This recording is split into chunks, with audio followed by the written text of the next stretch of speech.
our spoken English classroom go with structure presented by Gopal Gurde along with the students of Jilla Parishad Upper Primary School Mokhada, NJ, Sakra Raja, Taluka Vadodara district, Chandrapur. Friends, today we are going to look after active voice and passive voice. The very first, why we are going to look after active voice, passive voice. कोणताही video go with स्ट्रक्चरचा सुरू करण्यापूर्वी त्याच्यातला जो content आहे तो आपण कशासाठी शिकतोय हे माहित केल्याशिवाय आपण समोर जात नाही. That is why we are going to learn voice. Do not study only the examination point of view. आपल्याला कधीही फक्त परीक्षेसाठी तयारी करायची आहे म्हणून अभ्यास करायचा नसतो. विशेषतः इंग्रजी भाषेचा अभ्यास करत असताना त्याचा जो ग्रामॅटिकली पार्ट आहे तो पार्ट आपण परीक्षेच्या पुरताच तयार करतो.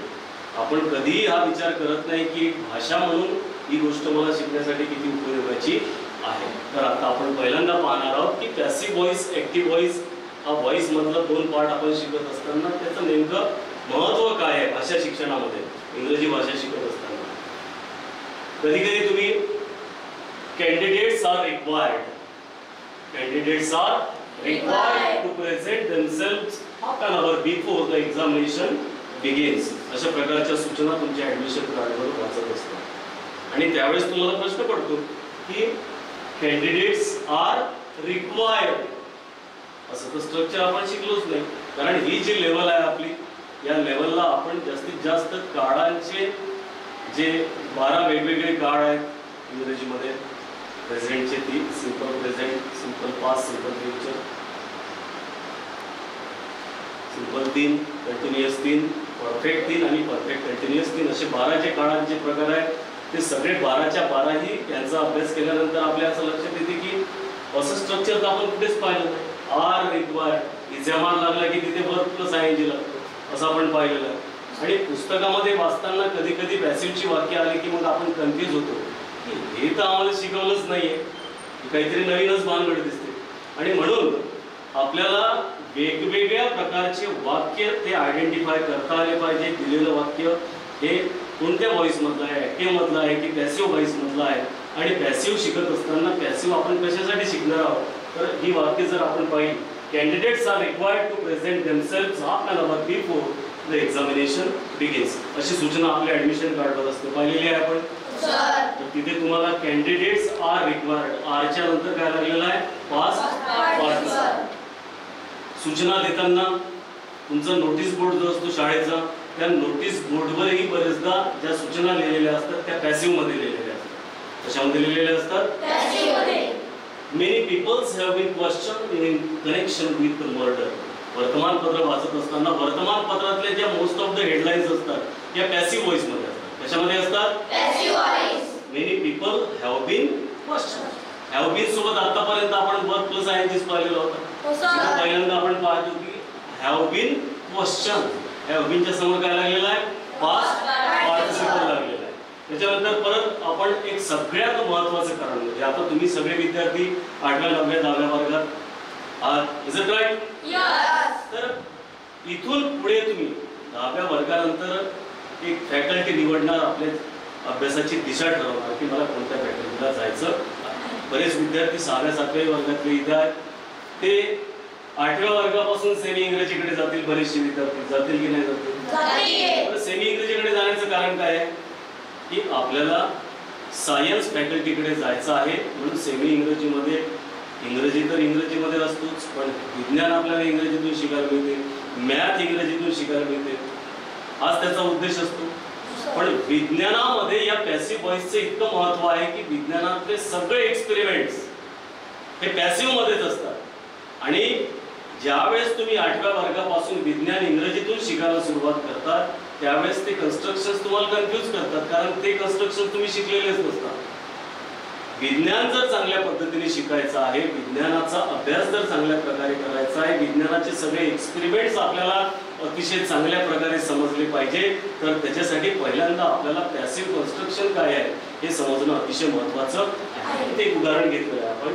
The mixture is placed into a crucible and is heated to a temperature of 300 degree Celsius. इथे काय तर मिक्सचर इज प्लेस, इजच्या नंतर आपण पास्ट पार्टिसिपल कधीतरी लावला होता का आतापर्यंत? नाही. त्याच्यानंतर आपण इथे पाहिलं इज हिटेड, पुन्हा इज नंतर परत पुन्हा पास्ट पार्टिसिपल आलेला आहे. असे स्ट्रक्चर आपण शिकलेलो होतो का?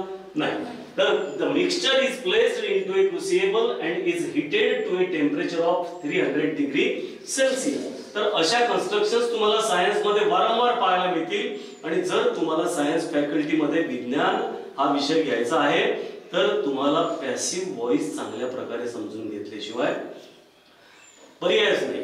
पॅसिव्ह चांगल्या प्रकारे समजून घ्यावाच लागेल, त्याच्याशिवाय तुम्हाला विज्ञानाची भाषा कळणार नाही. तर हा पॅसिव्ह शिकत असताना आपल्याला किती वेगवेगळ्या वाक्यरचनांवर काम करायचं आहे आणि किती आतापर्यंत जेवढ्या वाक्यरचना आपण त्याचा अभ्यास ऑलरेडी केलेला आहे.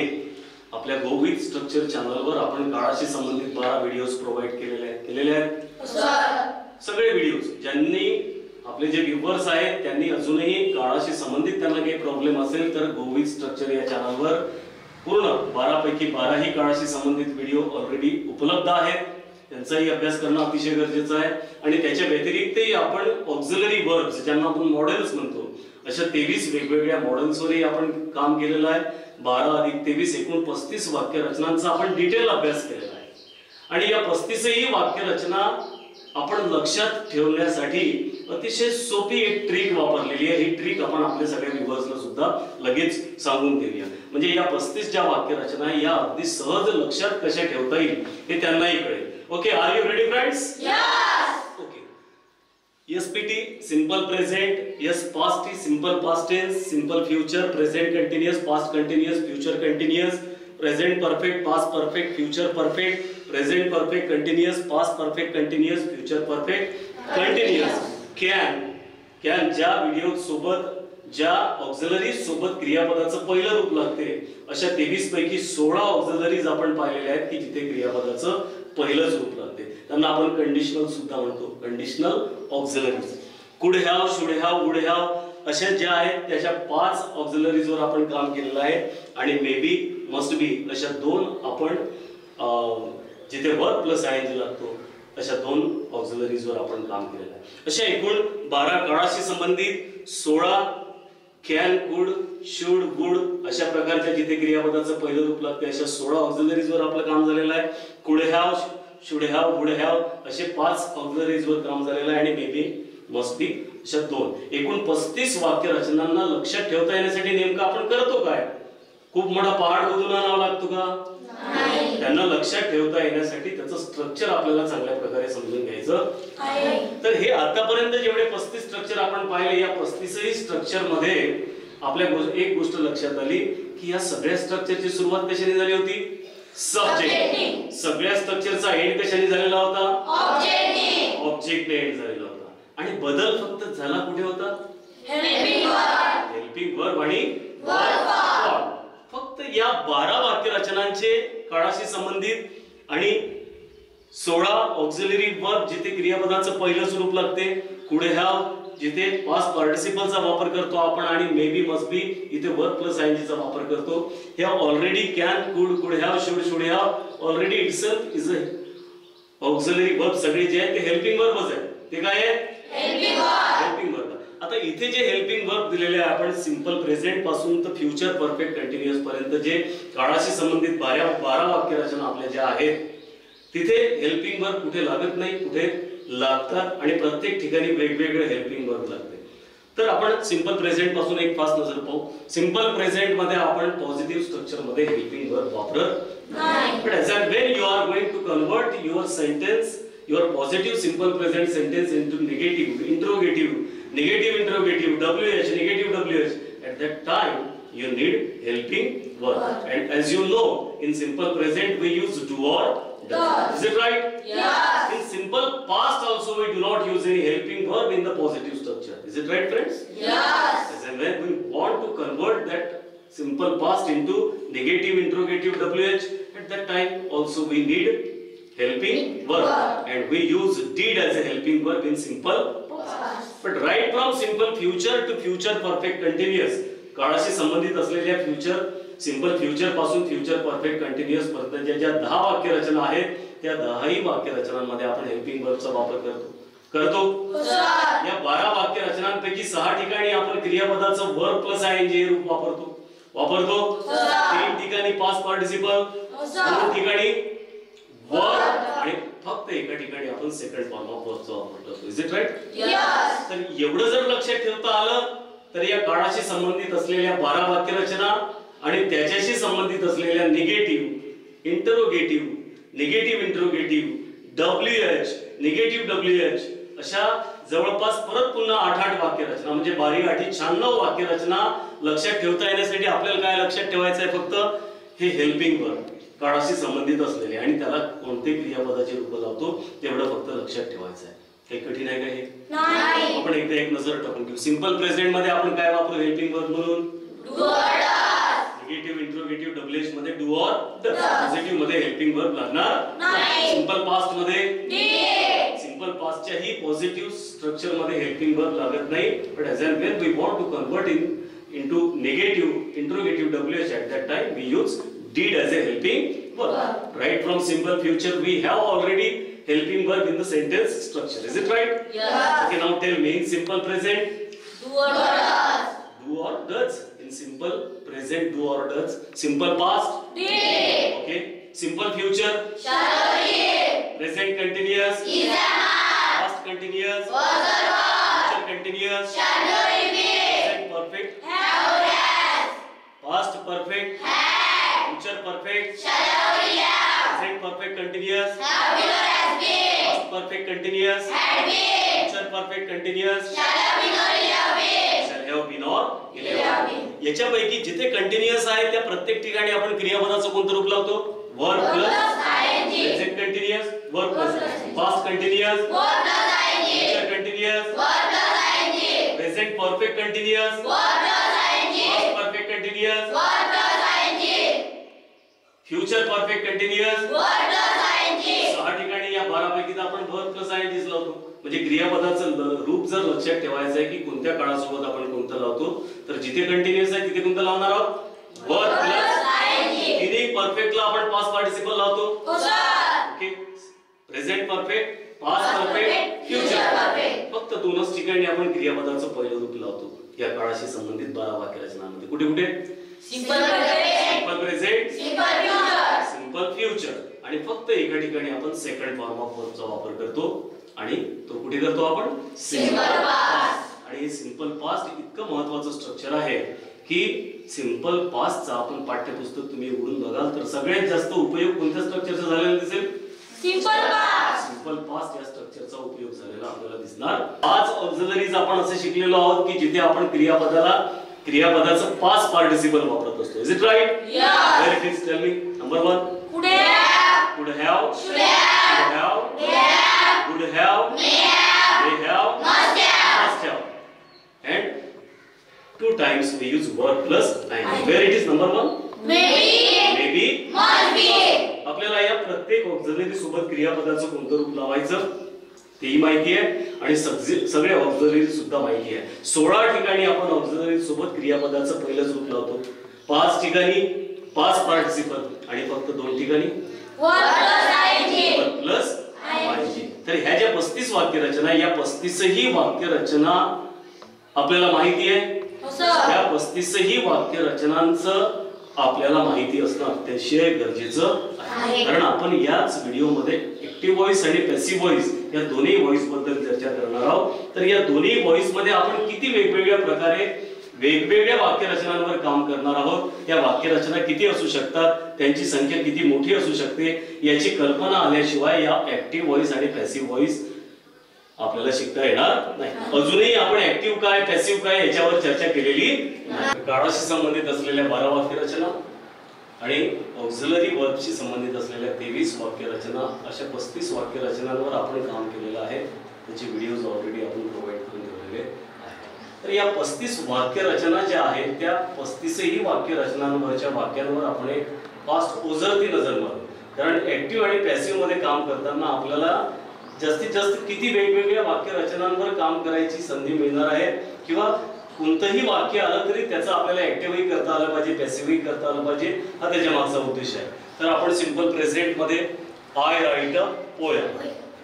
हे सिंपल प्रेझेंट मध्ये वाक्य आहे. I stand for subject, write stand for verb, poem stand for object, subject plus verb plus object. तर आपल्या सिंपल प्रेझेंट मध्ये हे वाक्य आहे. आपण सिंपल प्रेझेंट पासून तर काळाशी संबंधित असलेल्या पूर्ण 12 वाक्य रचना आणि ऑक्झिलरीशी संबंधित असलेल्या 23 वाक्य रचनांवर या एका वाक्याला आपण कन्वर्ट करत इतके वाक्य त्याचे तयार केलेले आहेत.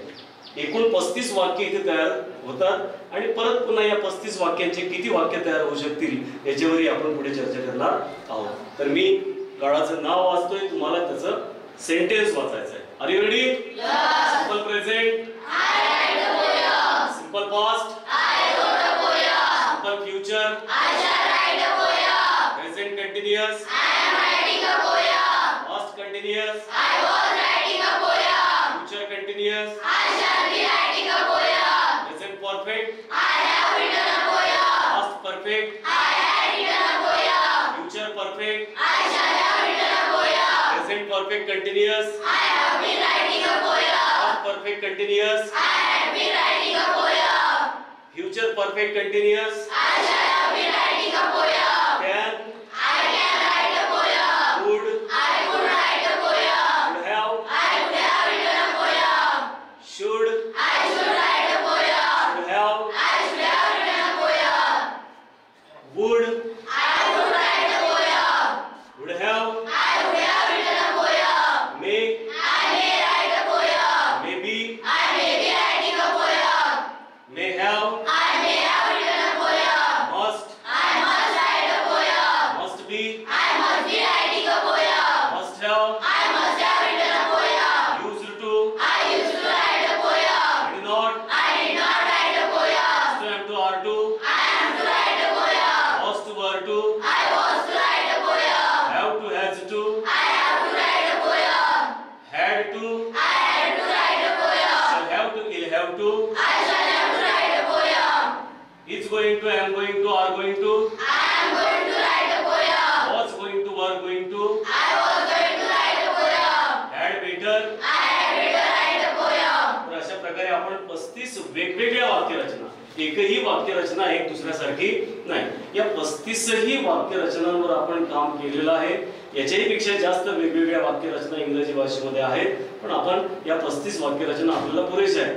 पण या 35ही वाक्यरचनांचे परत पुन्हा आपल्याला निगेटिव्हही करता येणार आहे, त्याचे इंट्रोगेटिव्ह आपल्याला करता येणार आहे. निगेटिव्ह इंट्रोगेटिव्ह दोन प्रकारे, WH निगेटिव्ह WH दोन प्रकारे.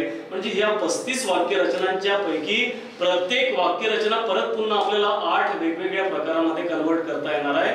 आणि या 35 गुणिले 8 टोटल 280 सेंटेन्स स्ट्रक्चर्स हे सुद्धा वेगवेगळे आहे. कोणतेही स्ट्रक्चर एक दुसऱ्यासारखं नाही. तर आपल्याला या 280 स्ट्रक्चरचं रूपांतर कसं केलं जाते, या 35ही वाक्यरचनांच्या पैकी प्रत्येक वाक्यरचनांना या परत 8 वेगळ्या प्रकारामध्ये कन्वर्ट करता येण्यासाठी जे रूल्स आहेत, नियम आहेत, हे प्रत्येक वाक्यरचनेसाठी सारखे आहेत. एकदा जर आपण हे रूल समजून घेतले एका वाक्यरचनेसाठी, तर आपल्याला या 35ही वाक्यरचनेच्या पॉझिटिव्ह, निगेटिव्ह इंट्रोगेटिव्ह दोन प्रकारे, WH निगेटिव्ह WH दोन प्रकारे काम करता येणार आहे. तर आपण कोणत्याही एका वाक्यरचनेवर positive, negative interrogative WH negative WH यांचे रूल समजून घेऊया. ओके, म्हणजे या 35ही वाक्यरचनांच्या साठी ते नियम सारखेच राहणार आहेत. म्हणजे 280 वाक्यरचनांपर्यंत आपण डायरेक्ट पोहोचून जाणार. आणि मग त्याच्यानंतर आपण ठरवू की आता एवढ्या साऱ्या वाक्यरचना आहेत, तर आता यांचं ऍक्टिव्ह पॅसिव्ह त्याच्याबद्दलचा विचार जो आहे त्याच्या पुढे आपण करणार आहोत. आपण पॅसिव्ह करत असताना किंवा ऍक्टिव्ह करत असताना प्रत्येक वाक्यरचनेवर, मग ती पॉझिटिव्ह असो, निगेटिव्ह असो, इंट्रोगेटिव्ह असो, WH असो, आपल्या कंडिशनलशी संबंधित असो, ऑक्झिलरी वर्ब जिथे क्रियापदाचं पहिलं रूप लागते त्याच्याशी संबंधित असो, जिथे आपण पुढे have, should have, would have वापरतो अशा ऑक्झिलरीशी संबंधित असो, किंवा याच्याही पेक्षा वेगळे इम्पेरेटिव्ह सेंटेन्सेस असतील किंवा पुन्हा वेगळे कोणते सेंटेन्स असतील, कोणत्याही प्रकारचं सेंटेन्स आपल्याला आलं तरी त्याच्या ऍक्टिव्ह आणि पॅसिव्हवर आपल्याला काम करता आलं पाहिजे. तर आता आपण एका वाक्याचं, या 35 वाक्यरचनेपैकी एका वाक्यावर कोणतं काम करणार आहोत, पॉझिटिव्ह, निगेटिव्ह, इंट्रोगेटिव्ह WH. 35 वाक्यरचना आता आपण पाहिल्या. त्याच्यातली एक वाक्यरचना घेऊन त्याचा आपण पॉझिटिव्ह, निगेटिव्ह, इंट्रोगेटिव्ह दोन प्रकारे, WH आणि निगेटिव्ह WH दोन प्रकारे, असं 8 वेगवेगळ्या प्रकारे त्याला कसं कन्वर्ट करता येते याची माहिती आपण पाहणार आहोत. आणि या एका वाक्यरचनेची माहिती जरी आपण पाहणार असलो तरी या 35ही वाक्यरचनांना पॉझिटिव्ह, निगेटिव्ह, इंट्रोगेटिव्ह WH करत असताना त्याचे रूल्स सारखे राहणार आहेत. म्हणजे एकदा जर का आपण हे रूल्स समजून घेतले तर आपण या 35 वाक्यरचनांच्या प्रत्येकी परत पुन्हा 8 नवीन वाक्यरचना अशा एकूण 280 वाक्यरचनांपर्यंत पोहोचणार आहोत. या इतक्या साऱ्या वाक्यरचनांची गरज आपल्याला याच्यासाठी पडणार आहे कारण या 280 वेगवेगळ्या वाक्यरचनांपैकी कोणतीही वाक्यरचना आपल्याला पॅसिव्ह साठी किंवा ऍक्टिव्ह साठी दिल्या जाऊ शकते. त्याच्यामुळे आपल्याला या सगळ्या वाक्यरचना माहित असणं अतिशय गरजेचं आहे. आपण एक वाक्य इथे घेतलेलं आहे positive, I write a poem. I write a poem. Simple प्रेझेंटचं वाक्य आहे, subject plus verb plus object. तर या आय राईट पोयम या वाक्याला आपल्याला निगेटिव्ह करतानाचा रूल काय आहे? कोणत्याही वाक्यरचनेसोबत, ते ऍक्टिव्हच्या वाक्यरचना असो अदरवाइज पॅसिव्हच्या असो, हे जे रूल्स आहे पॉझिटिव्ह, निगेटिव्ह, इंट्रोगेटिव्हचे, हे रूल्स सगळ्या वाक्यरचनांसाठी सारखे आहेत. एवढं पक्का आपल्याला लक्षात असलं पाहिजे. म्हणजे एकदा हे रूल्स आपण चांगल्या तऱ्हेने समजून घेतले तर आपल्याला लक्षात राहील की याच रूलच्या मदतीने मला कोणतीही वाक्यरचना यात परत पुन्हा 8 वेगवेगळ्या प्रकारामध्ये कन्वर्ट करता येणार आहे. तर आपण I write a letter, simple प्रेझेंटचं हे वाक्य आहे, I write a poem. I write a poem या वाक्याला आपण निगेटिव्ह करतानाचा काय रूल आहे ते पहिल्यांदा समजून घेऊ. तर निगेटिव्ह करताना as in when you are going to convert any positive structure into negative, at that time you just put not in front of your helping verb. मग काय करायचं आहे? फक्त हेल्पिंग वर्बच्या समोर नॉट लावायचा आहे. सर पण इथे हेल्पिंग वर्बच नाही ना, I write a poem. Yes, in the positive structure of simple present we do not use any helping verb, but as and when we want to convert that positive into negative, at that time we use do or does as a helping verb. आपल्याला माहिती आहे do आणि does चा वापर करतो आपण कशामध्ये? Simple प्रेझेंटचं negative, interrogative WH करत असताना. बरोबर आहे का? do कुठे वापरतो, does कुठे वापरतो? सिंग्युलर असेल तर does, प्लुरल असेल तर do. आय सब्जेक्ट आहे आपल्या इथे, आय सिंग्युलर आहे की प्लुरल आहे? आय सोबत काय वापरणार आपण? आता आपलं पक्क झालं इथे आपल्याला डू हेल्पिंग वर्ब वापरायचं आहे म्हणून. Okay, so I write a poem. आता त्याला आपल्याला काय करायचंय? नियम आहे निगेटिव्हचा, डू च्या समोर नॉट लावायचा. कशाच्या समोर नॉट लावायचा आहे? डूच्या. So I write a poem. Please convert this I write a poem into negative. I do not write a poem. Very good. I do not write a poem. काय केलं आपण? फक्त हेल्पिंग वर्बच्या समोर नॉट लावला. हा नियम सगळ्याच वाक्यरचनेसाठी सारखा आहे का? हो, कोणतीही वाक्यरचना असो हा नियम चेंज होणार नाही. How to convert any structure into interrogative. as and when we want to convert any structure into interrogative, at that time we start our question with helping verb. Helping verb ने आपण प्रश्नाची सुरुवात करतो. Interrogative काय आहे? प्रश्न आहे, एक यस नो टाइपचा प्रश्न आहे. इंट्रोगेटिव्ह प्रश्नामध्ये प्रश्नाचं उत्तर एकतर हो किंवा नाही, यस नो क्वेश्चन असे याला म्हटलं जातं. तर इंट्रोगेटिव्ह क्वेश्चन तयार करताना आपण काय करतो? आपल्या हेल्पिंग वर्बने प्रश्नाची सुरुवात करतो. I do not write a letter. Helping verb कोणतं वापरलेलं आहे आपण? डू. म्हणजे आपल्याला प्रश्नाची सुरुवात कशाने करायची आहे? डूने.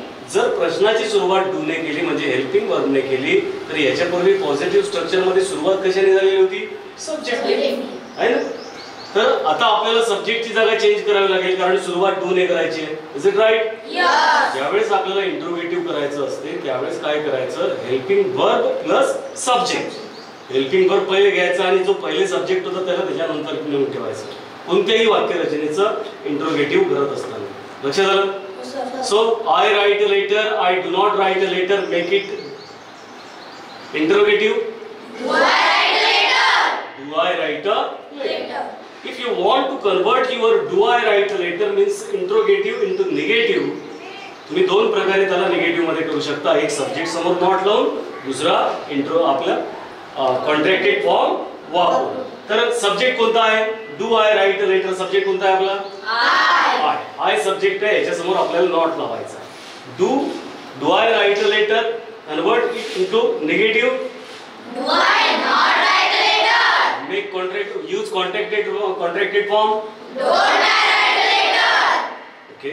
I write a letter, I do not write a letter, do I write a letter, do I not write a letter, don't I write a letter. WH question करताना आपण काय करतो, क्वेश्चन वर्डने आपल्या प्रश्नाची सुरुवात करतो आणि कंप्लीट इंट्रोगेटिव्ह उचलून त्याच्या समोर ठेवून देतो, एवढाच फरक करतो. WH क्वेश्चन आणि इंट्रोगेटिव्ह मध्ये काय फरक आहे, interrogative yes or no type question आहे आणि WH क्वेश्चनचं उत्तर थोडंसं कसं मोठं उत्तर अपेक्षित असतं, एका वाक्यात त्याचं उत्तर देता येऊ शकत नाही. तर WH क्वेश्चन तयार कसा करायचा, क्वेश्चन वर्डने आपण सुरुवात करायची आहे. Why, when, what, where, how much अशा प्रकारचे क्वेश्चन वर्ड असतात. इथे आपण व्हाय घेतलेला आहे. काय घेतलेला आहे, व्हाय. आणि व्हाय क्वेश्चन वर्ड घेतल्यावर मी काय सांगितलं की त्याच्या समोर काय ठेवायचं आपल्याला, इंट्रोगेटिव्ह, कंप्लीट इंट्रोगेटिव्ह ठेवायचा. तर इंट्रोगेटिव्ह आपला काय आहे, do I write a letter. Why घेतलाय, व्हायच्या समोर do I write a letter. Why do I write a letter असंच होईल ना. So why do I write a letter, निगेटिव्हचे दोन्ही रूल सारखेच आहे. एक सब्जेक्ट समोर नॉट लावून, दुसरा कॉन्ट्रॅक्टेड फॉर्म वापरून. Please convert this why do I write a letter into negative. Why do I not write a letter. Use contracted form. Why don't I write a letter. Why don't I write a letter. आपण एका वाक्य रचनेचे हे 8 वेगवेगळ्या प्रकारामध्ये याला convert केले. किती वाक्य रचनेला, एक. सिंपल प्रेझेंटची एक वाक्य रचना घेतली, तिला 8 मध्ये कन्वर्ट केलं. आता याच्यावरून आपल्याला काय सांगायचे, हे जे रूल्स आहे याचे पॉझिटिव्ह, निगेटिव्ह, इंट्रोगेटिव्ह, WH करण्याचे हे रूल्स प्रत्येक वाक्य रचनेसाठी सारखेच आहेत. हे रूल्स बदलतात का, नाही. मग एका वाक्य रचनेचे रूल्स जर तुम्हाला चांगल्या तऱ्हेने समजले तर तुम्हाला या 35 वाक्य रचना ज्याच्याबद्दल आत्ताच आपण चर्चा केलेली आहे त्याच्यावर काम करता येणार आहे की नाही येणार आहे. प्रत्येक वाक्य रचनेला आपल्याला निगेटिव्ह, इंट्रोगेटिव्ह, WH मध्ये कन्वर्ट करता येणार आहे. 35 वाक्य रचनांवर आपण काम केलेलं आहे. 35 गुणिले 8 एकूण किती वाक्य रचना होणार आहे, 280 वाक्य रचनांवर आतापर्यंत आपलं काम झालेलं आहे.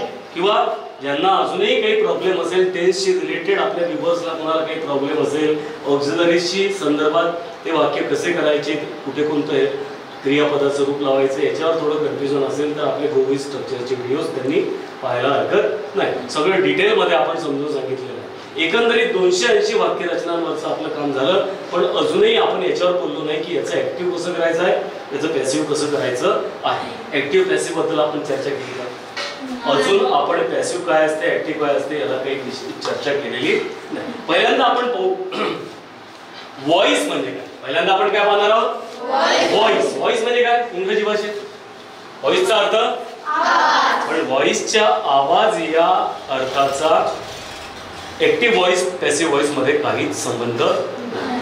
व्हॉइस, ऍक्टिव्ह व्हॉइस आणि पॅसिव्ह व्हॉइस आतापर्यंत जे आपण 280 वाक्य रचना शिकलो त्या 280 पैकी 280 ही वाक्य रचना ऍक्टिव्ह व्हॉइस मध्ये आहे.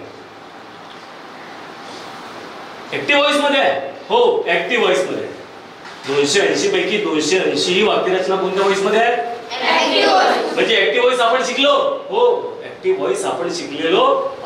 आता आपल्याला काय शिकायचं बाकी आहे, पॅसिव्ह व्हॉइस. आता आपल्याला काय शिकायचं आहे, पॅसिव्ह व्हॉइस शिकायचं आहे. ऍक्टिव्ह व्हॉइस आतापर्यंत आपण शिकलो. इतक्या साऱ्या वाक्य रचनांवर काम करत असताना मी तुम्हाला कधी हे सांगितलं नाही की आपण ह्या सगळ्या वाक्य रचना ऍक्टिव्ह मध्ये शिकत आहोत. कारण ऍक्टिव्ह आणि पॅसिव्हचा संबंध केव्हा येणार होता, ज्यावेळेस आपण पॅसिव्ह शिकायला सुरुवात करू तेव्हा येणार होता. पण तुमच्या माहितीसाठी आतापर्यंत शिकलेल्या या कंप्लीट 280 ही वाक्य रचना कोणत्या व्हॉइस मध्ये आहे, ऍक्टिव्ह व्हॉइस. कोणत्या व्हॉइस मध्ये आहे, ऍक्टिव्ह व्हॉइस. म्हणजे आता आपल्याला ऍक्टिव्ह व्हॉइस शिकायची गरज नाही का, हो ऑलरेडी शिकलेलो आहोत आपण. एवढ्या साऱ्या वाक्य रचनांवर काम केलेलं आहे. ऍक्टिव्ह व्हॉइस आपण ऑलरेडी शिकलेलो आहोत.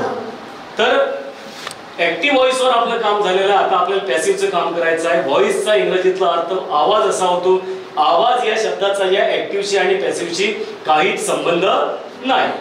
ऍक्टिव्ह आणि पॅसिव्ह ही एकच गोष्ट दोन वेगवेगळ्या प्रकारे सांगण्याची पद्धत आहे. ऍक्टिव्ह मध्ये पण सांगता येते एखादी गोष्ट, तीच गोष्ट पॅसिव्ह मध्ये पण सांगता येते. तीच गोष्ट सांगता येते या अर्थाने की ऍक्टिव्ह मध्ये ज्या अर्थाने आपण सांगणार आहोत तिचा अर्थ पॅसिव्ह मध्ये गेल्यानंतर बदलत नाही.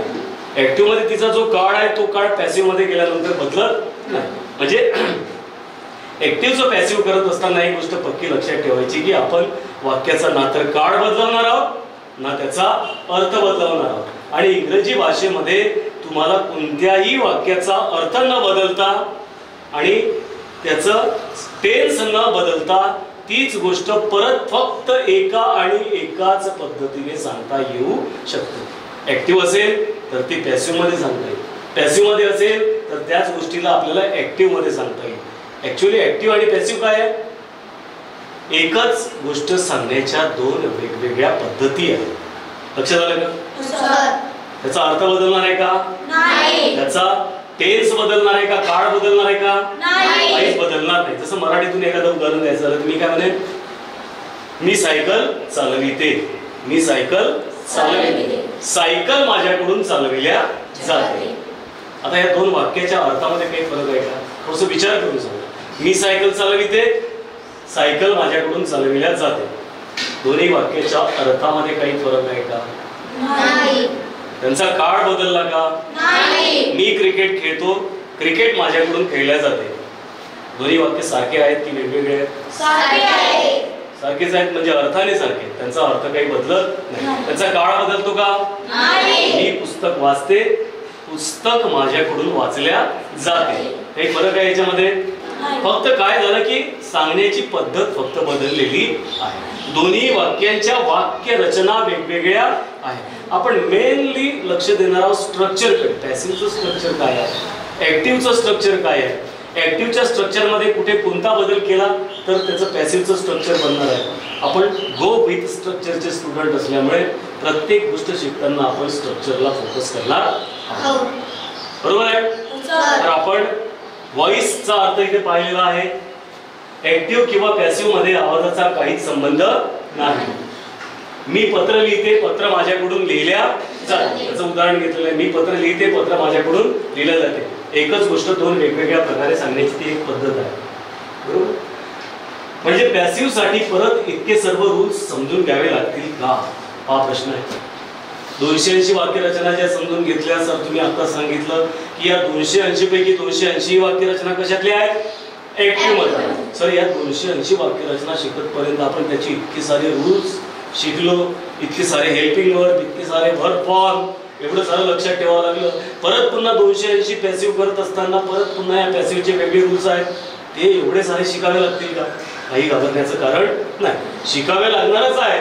पण जसे आपण हे 280 अगदी सहज लक्षात ठेवू शकलो तसे हे पॅसिव्हचे सुद्धा रूल्स लक्षात ठेवण्यासाठी आपल्याकडे खूप चांगल्या ट्रिक्स आहेत. त्याचा वापर करून हे 280 पैकी 280 ही रूल्स आपल्याला अगदी सहज लक्षात ठेवता येतील. ओके, तर आताच आपण पाहिलं की you do not study only the examination point of view. आपल्याला फक्त पॅसिव्ह याच्यासाठी नाही शिकायचं आहे की परीक्षेत त्याला आपल्याला सॉल्व्ह करता आलं पाहिजे म्हणून. तर पॅसिव्ह शिकता येण्यासाठी अगदी आपल्या व्हिडिओच्या सुरुवातीलाच आपण पाहिलं होतं की सूचना बोर्डावर ज्या सूचना लिहिलेल्या असतात त्या सूचना पॅसिव्ह मध्ये असतात. कॅन्डिडेट्स आर रिक्वायर्ड, तुमच्या परीक्षा प्रमाणपत्रावर लिहिलेलं असते, candidates are required to present themselves of an hour before the examination begins. परीक्षा सुरू होण्यापूर्वी अर्धा तास अगोदर परीक्षार्थ्यांनी परीक्षा हॉलमध्ये उपस्थित राहायचं आहे. Many people have been questioned in connection with the murder. एक हेडलाईन आहे वर्तमानपत्रातल्या हेडलाईन तुम्ही पाहाल जाल तेव्हा तुम्हाला हे स्ट्रक्चर दिसणार आहे ना. Many people have been questioned, have been question, reply candidates are required. Science मध्ये तुम्ही पुस्तकामध्ये वाचाल तर सगळे एक्सपेरिमेंट्स हे पॅसिव्ह मध्येच असतात. The mixture is placed in A crucible and is heated to a temperature of 300 degree Celsius. The mixture is placed. Passive structure. त्याच्यानंतर is heated. Helping to be च्या रूपासमोर क्रियापदाचं जेव्हा तिसरं रूप येते तेव्हा तो पॅसिव्ह झालेला असतो. तर आपण आता नेमकं पॅसिव्ह त्याचे स्ट्रक्चर कसे आहेत, ऍक्टिव्हचे स्ट्रक्चर कसे तयार होतात त्या स्ट्रक्चरवर आपण आता माहिती पाहणार. Active sentence structures and their passive equivalents. आपण काय पाहणार आहोत की ऍक्टिव्हचे सेंटेन्स स्ट्रक्चर जे आहे त्या सेंटेन्स स्ट्रक्चरचे इक्विव्हलंट पॅसिव्ह स्ट्रक्चर कसे आहे. आतापर्यंत आपण पॅसिव्ह वर गोष्ट केलेली आहे का?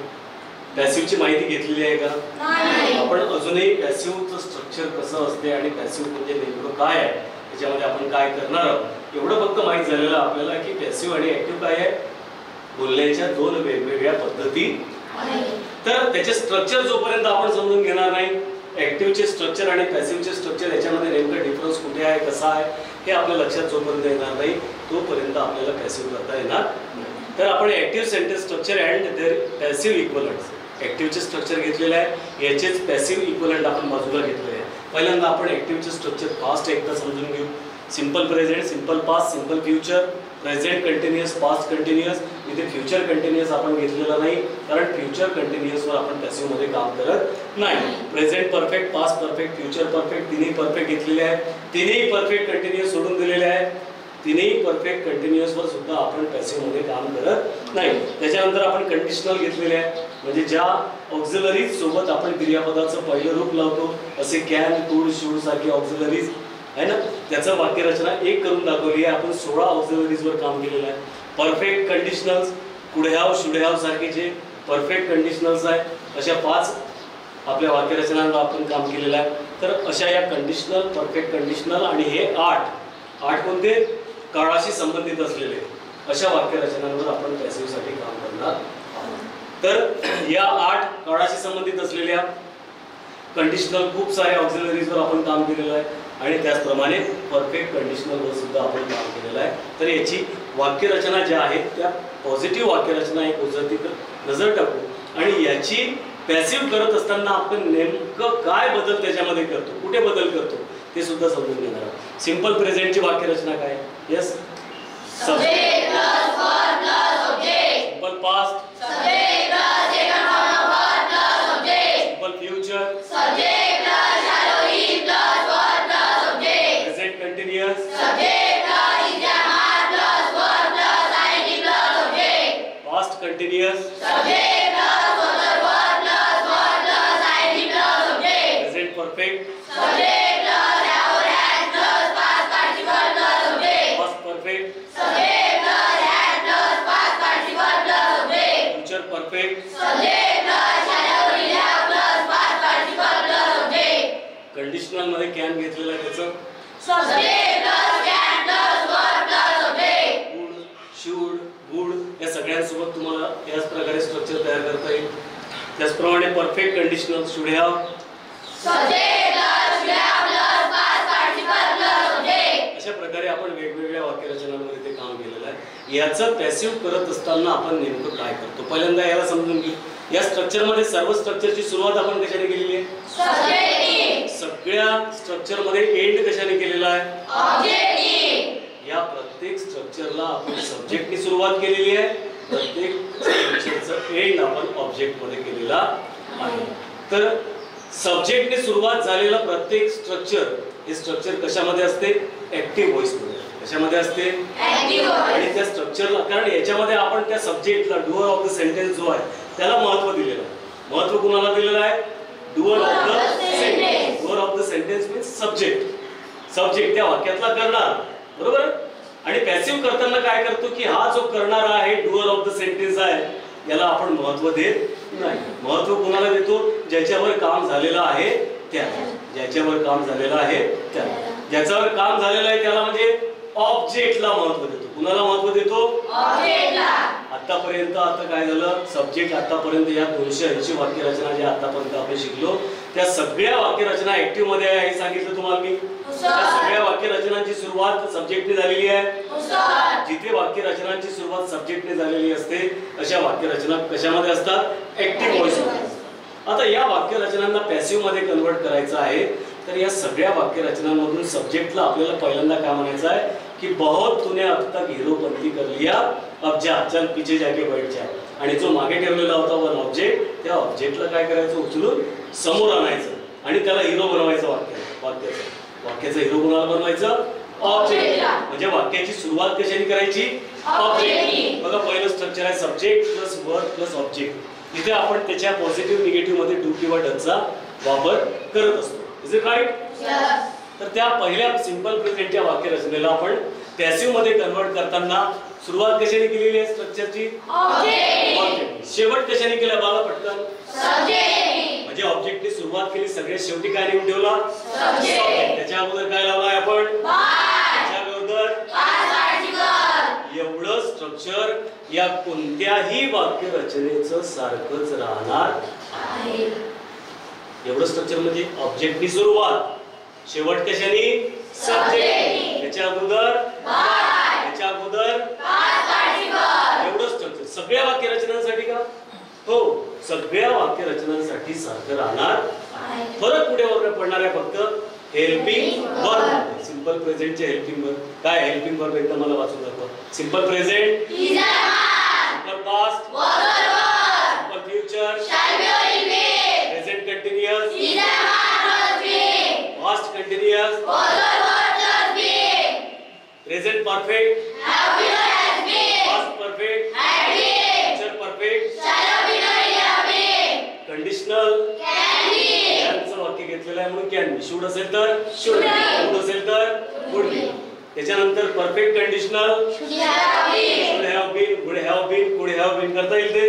तर आपल्याला या प्रत्येक वाक्य रचनेमध्ये हेल्पिंग वर्ब कोणते वापरणार हे आपल्याला माहिती असणं अतिशय आवश्यक आहे. हे एवढेच हेल्पिंग वर्ब जरी माहिती राहिले तरी ज्या 280 वाक्य रचना ज्या तुम्ही ऍक्टिव्ह शिकलेले आहात त्या सर्वच्या सर्व वाक्य रचनांवर तुम्हाला केवळ एवढे हेल्पिंग वर्ब माहीत असल्यामुळे काम करता येणार आहे. ज्या स्ट्रक्चरवर आपण काम करतच नाही ते सोडून द्यायचे, पण इतर सगळ्या स्ट्रक्चर सोबत आपल्याला हे एवढे हेल्पिंग वर्ब जरी माहिती असले तरी आपल्याला कोणतेही ते पॉझिटिव्ह वाक्य असो, हे सगळे पॉझिटिव्ह स्ट्रक्चर आहेत. हे कोणते आहेत?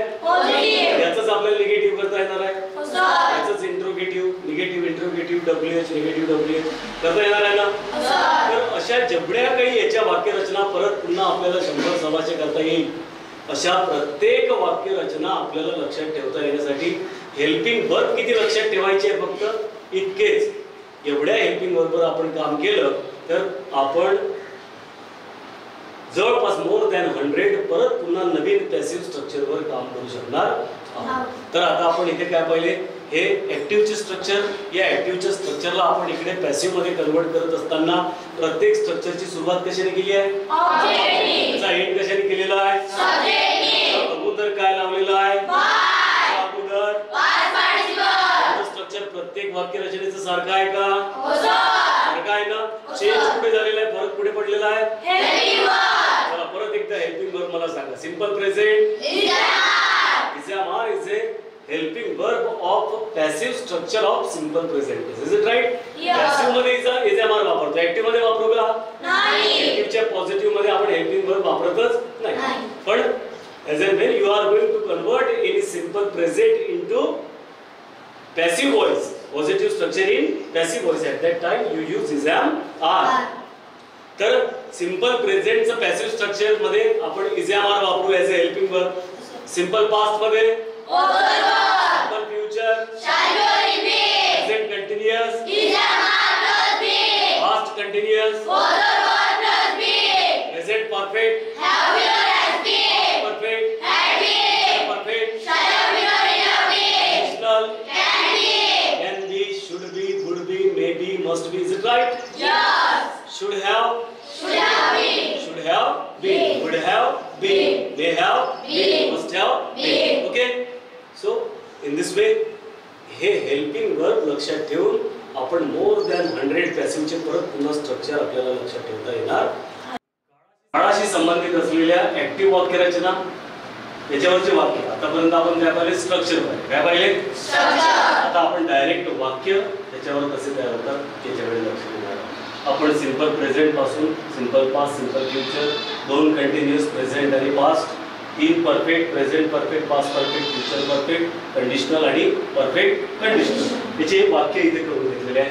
I write a letter, I wrote a letter, I shall write a letter, I am writing, I was writing, I have written, I had written, I shall have written, I can write, I should have return. अशा प्रकारे आपण त्याचे वाक्य इथे तयार करून घेतलेले आहेत. हे सगळे ऍक्टिव्ह मधले वाक्य आहेत. कोणते आहेत? आपल्याला माहिती आहे की ऍक्टिव्ह मधल्या प्रत्येक वाक्याची सुरुवात सब्जेक्टने होते. झालेली आहे का बघा बरं सब्जेक्टने? आयने प्रत्येक वाक्याची सुरुवात इथे केलेली आहे. एकच वाक्य आपण या प्रत्येक वाक्य रचनेमध्ये कन्वर्ट केलेलं आहे. पण प्रत्येक वाक्य रचनेमध्ये सब्जेक्ट पहिल्यांदा आलेला आहे.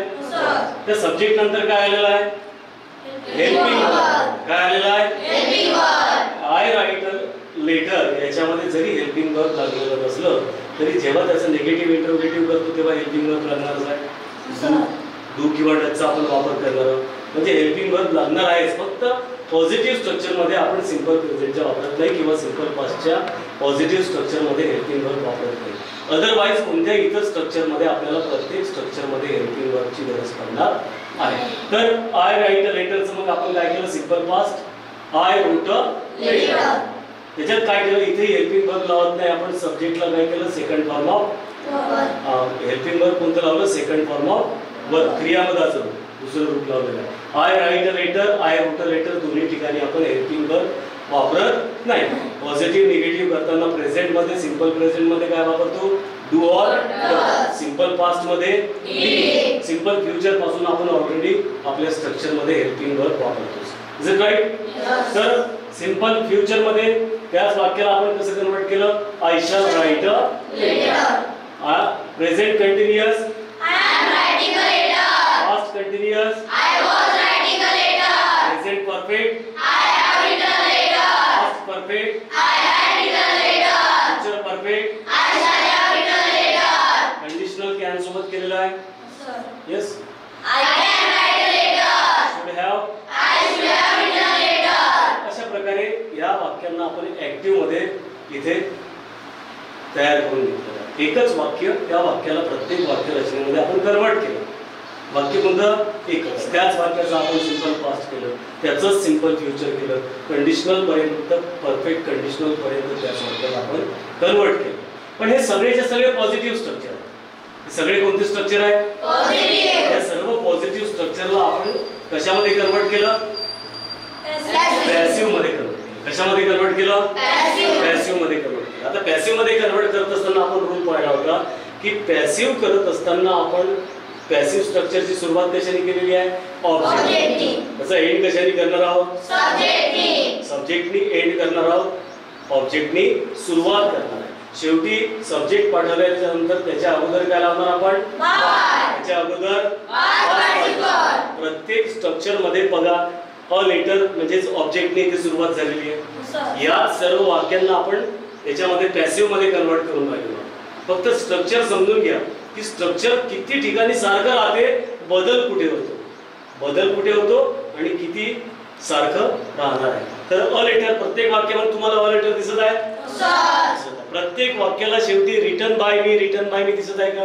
म्हणजे शेवटी आपण सब्जेक्ट पाठवला, त्याच्या अगोदर बाय आणि त्याच्या अगोदर पास्ट. सुरुवात कशाने केली? ऑब्जेक्ट. आय राईट अ लेटरचा ऑब्जेक्ट कोण आहे? A letter. ऑब्जेक्ट कोण आहे?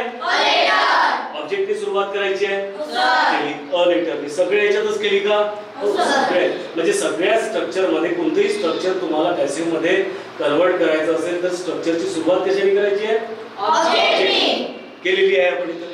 सगळ्या स्ट्रक्चरच्या शेवटी सगळ्याच, म्हणजे तिथं कोणतेही स्ट्रक्चर आपलं सुटणार नाही. ऍक्टिव्हच्या कोणत्याही स्ट्रक्चरचं पॅसिव्ह करताना शेवटी सब्जेक्ट, त्याच्या अगोदर बाय, त्याच्या अगोदर पास्ट, एवढं स्ट्रक्चर सारखं राहणार आहे. या वाक्यात काय होईल? जसं I write a letter, a letter is written by me. I write a लेटरचं आपण काय केलं? A letter is written by me. A लेटरच्या नंतर आपण काय वापरलाय? Helping verb. कोणतं हेल्पिंग वर्ब लावलं? पॅसिव्हचं हेल्पिंग वर्ब लावलं. कोणतं हेल्पिंग वर्ब लावलं? पॅसिव्हचं. त्याच्या ऍक्टिव्ह मध्ये हेल्पिंग वर्ब आहे का? नाही. मध्ये हेल्पिंग वर्ब दिसत नाही, कारण सिंपल प्रेझेंटच्या ऍक्टिव्ह मध्ये, पॉझिटिव्ह स्ट्रक्चर मध्ये आपण हेल्पिंग वर्बचा वापर करत नाही. पण त्याच सिंपल प्रेझेंटच्या पॅसिव्ह स्ट्रक्चर मध्ये, सिंपल प्रेझेंटच्या पॅसिव्ह स्ट्रक्चर मध्ये आपण हेल्पिंग वर्बचा वापर करतो. तर हे करत असताना आपल्याला लक्षात ठेवायचं आहे की ऍक्टिव्हचे हेल्पिंग वर्ब आणि पॅसिव्हचे हेल्पिंग वर्ब वेगवेगळे असतात, सारखे राहत नाही. तर आपल्याला दोन्ही हेल्पिंग वर्ब लक्षात ठेवता आले पाहिजे. तर इथे इज एम आर चा वापर करतो आपण कशामध्ये? सिंपल प्रेझेंटच्या पॅसिव्ह स्ट्रक्चर मध्ये. सिंपल प्रेझेंटच्या आणि त्याचा क्रम बघा. आता ऑब्जेक्टची सुरुवात करणार, त्याच्यानंतर काय येईल? Helping verb. सिंपल प्रेझेंटच्या पॅसिव्ह मध्ये हेल्पिंग वर्ब कोणतं वापरतो? Is am are. आता अ लेटर सोबत काय घ्यायचं आपल्याला? इजच घ्यावं लागेल, सिंगुलर आहे म्हणून घेतला. अ लेटर ऑब्जेक्ट इज आपलं हेल्पिंग वर्ब, त्याच्यानंतर क्रियापदाचं तिसरं पास्ट पार्टिसिपल लावणार आपण. राईटचं काय केलं आपण? शेवटी बाय आणि मी घेतला. मी कशाबद्दल आलेला आहे? हा I. I write a letter लेटरचा जो आपला सब्जेक्ट होता त्या सब्जेक्टला आपण ऑब्जेक्टच्या जागी पाठवलं आणि म्हणून त्याचे ऑब्जेक्टिव्ह केस आपण लावली. काय झालं वाक्य? A letter is written by me. A letter is written by me. परत पुन्हा आपण आपल्या पास्ट वर गेलो. Simple past. I wrote a letter. I रोटच्या आता तुम्हाला लक्ष कुठे ठेवायचं आहे? बाकी स्ट्रक्चर तर सारखं राहणार आहे. कोणत्या स्ट्रक्चरला चेंज करा. सुरुवात कशाने होणार आहे? ऑब्जेक्ट. शेवट कशाने होणार? सब्जेक्ट. त्याच्या अगोदर त्याच्या अगोदर क्रियापदाचं तिसरं रूप. चेंजेस कुठे होणार आहे? फक्त हेल्पिंग वर्ब. म्हणजे तुम्हाला या सिंपल प्रेझेंट मध्ये, सिंपल पास्ट मध्ये, सिंपल फ्युचर मध्ये, प्रेझेंट कंटिन्युअस, पास्ट कंटिन्युअस मध्ये, तीनही परफेक्ट मध्ये, कंडिशनल मध्ये आणि परफेक्ट कंडिशनल मध्ये जर हेल्पिंग वर्ब कोणते लावायचे एवढं माहित असेल तर तुम्हाला कोणत्याही वाक्याचं पॅसिव्ह करता येणार आहे. मला सांगा पहिल्यांदा सिंपल प्रेझेंट मध्ये हेल्पिंग वर्ब, पॅसिव्ह मध्ये simple past, simple future, present continuous, past continuous, present perfect, past perfect, future perfect, have been or बरं. आपण जे कंडिशनल आहेत आपले कॅन, कुड, शुड यांचं पॅसिव्ह करताना आपण काय करू? कॅनचं कॅन बी, शुडचं शुड बी. माहिती आहे तुम्हाला सगळ्यांना? सोपं आहे. 16 ऑक्झिलरीज वर आपण काम केलेलं आहे. जिथे क्रियापदाचं पहिलं रूप लावतो त्या 16 ही ठिकाणी तुम्हाला काय करता येणार आहे? बी लावून त्याचा पॅसिव्ह साठी वापर करता येणार आहे. त्याचप्रमाणे आपण परफेक्ट कंडिशनल पाहिले. कुड have, should have, would have सारखे पाहिलेले आहेत.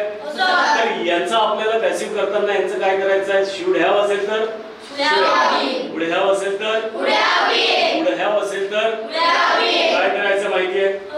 म्हणजे कंडिशनल 16 वाक्य रचना, परफेक्ट कंडिशनलच्या 5 वाक्य रचना आणि या 8 वाक्य रचना. या 8ही वाक्य रचनांमध्ये कुठं कोणतं हेल्पिंग वर्ब आपण लावणार हे आपल्याला माहित झालेलं आहे. एवढंच माहित ठेवायचं कारण बाकी स्ट्रक्चर सारखं आहे. ऑब्जेक्टनी सुरुवात होणार, शेवटी सब्जेक्ट त्याची ऑब्जेक्टिव्ह केस आपण लावणार तिथे. बरोबर आहे? केस फक्त चेंज होणार. सब्जेक्ट जाईल शेवटीच ना. कुणाच्या जागी जाईल? ऑब्जेक्टच्या जागी. ऑब्जेक्ट कुणाच्या जागी येईल? सब्जेक्टच्या जागी. एवढं फक्त लक्षात ठेवायचं. ऑब्जेक्ट कुणाच्या जागी येणार आहे? सब्जेक्टच्या. आणि सब्जेक्ट कुणाच्या जागी जाणार आहे? ऑब्जेक्टच्या.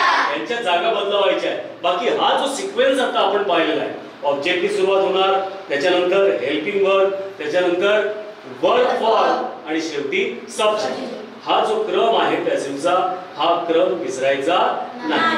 हा क्रम अजिबात विसरायचा नाही. मग मी तुम्हाला परत पुन्हा याच्या निगेटिव्हचं, इंट्रोगेटिव्हचं, WHचं बरेचसे आपले वेगवेगळे पुन्हा इतर वाक्य रचना आहे. कंडिशनल आहे, परफेक्ट कंडिशनल आहे, इम्पेरेटिव्ह सेंटेन्सेस आहे.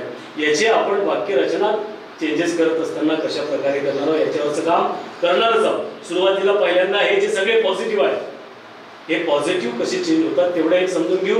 मग याच्यापैकी एका वाक्याचे आपण positive, negative, interrogative, negative interrogative, WH, negative WH अशा सगळ्या वाक्य रचनांवर आपण काम करून घेणार आहोत. तर हेल्पिंग वर्ब लक्षात ठेवले तुम्ही आता? Simple present is a letter is written by me. Simple past करा बरं त्याचं. A letter was written by me. कुठं चेंज झालाय फक्त? Helping verb. बाकीचं वाक्य पुढे बदललं का? नाही. Make it simple future. A letter will be written by me. आपल्याला माहित आहे सिंपल फ्युचर मध्ये आपण शॅल बी नाही तर विल बी वापरणार. माहिती आहे ना? शॅल बी विल बी वापरणार आहे तर अ लेटर सोबत काय वापरणार आपण? विल बी वापरणार. A letter will be written by me. Written by me, written by me, written by me, written by me हे चेंज होणार नाही. हे चेंज होणार आहे का? नाही. कारण past participle plus by plus subject हे प्रत्येक स्ट्रक्चर मध्ये लागणार म्हणजे लागणार. ओके. याच वाक्याला आपण कन्वर्ट करू सिंपल प्रेझेंट कंटिन्युअस मध्ये. Yes.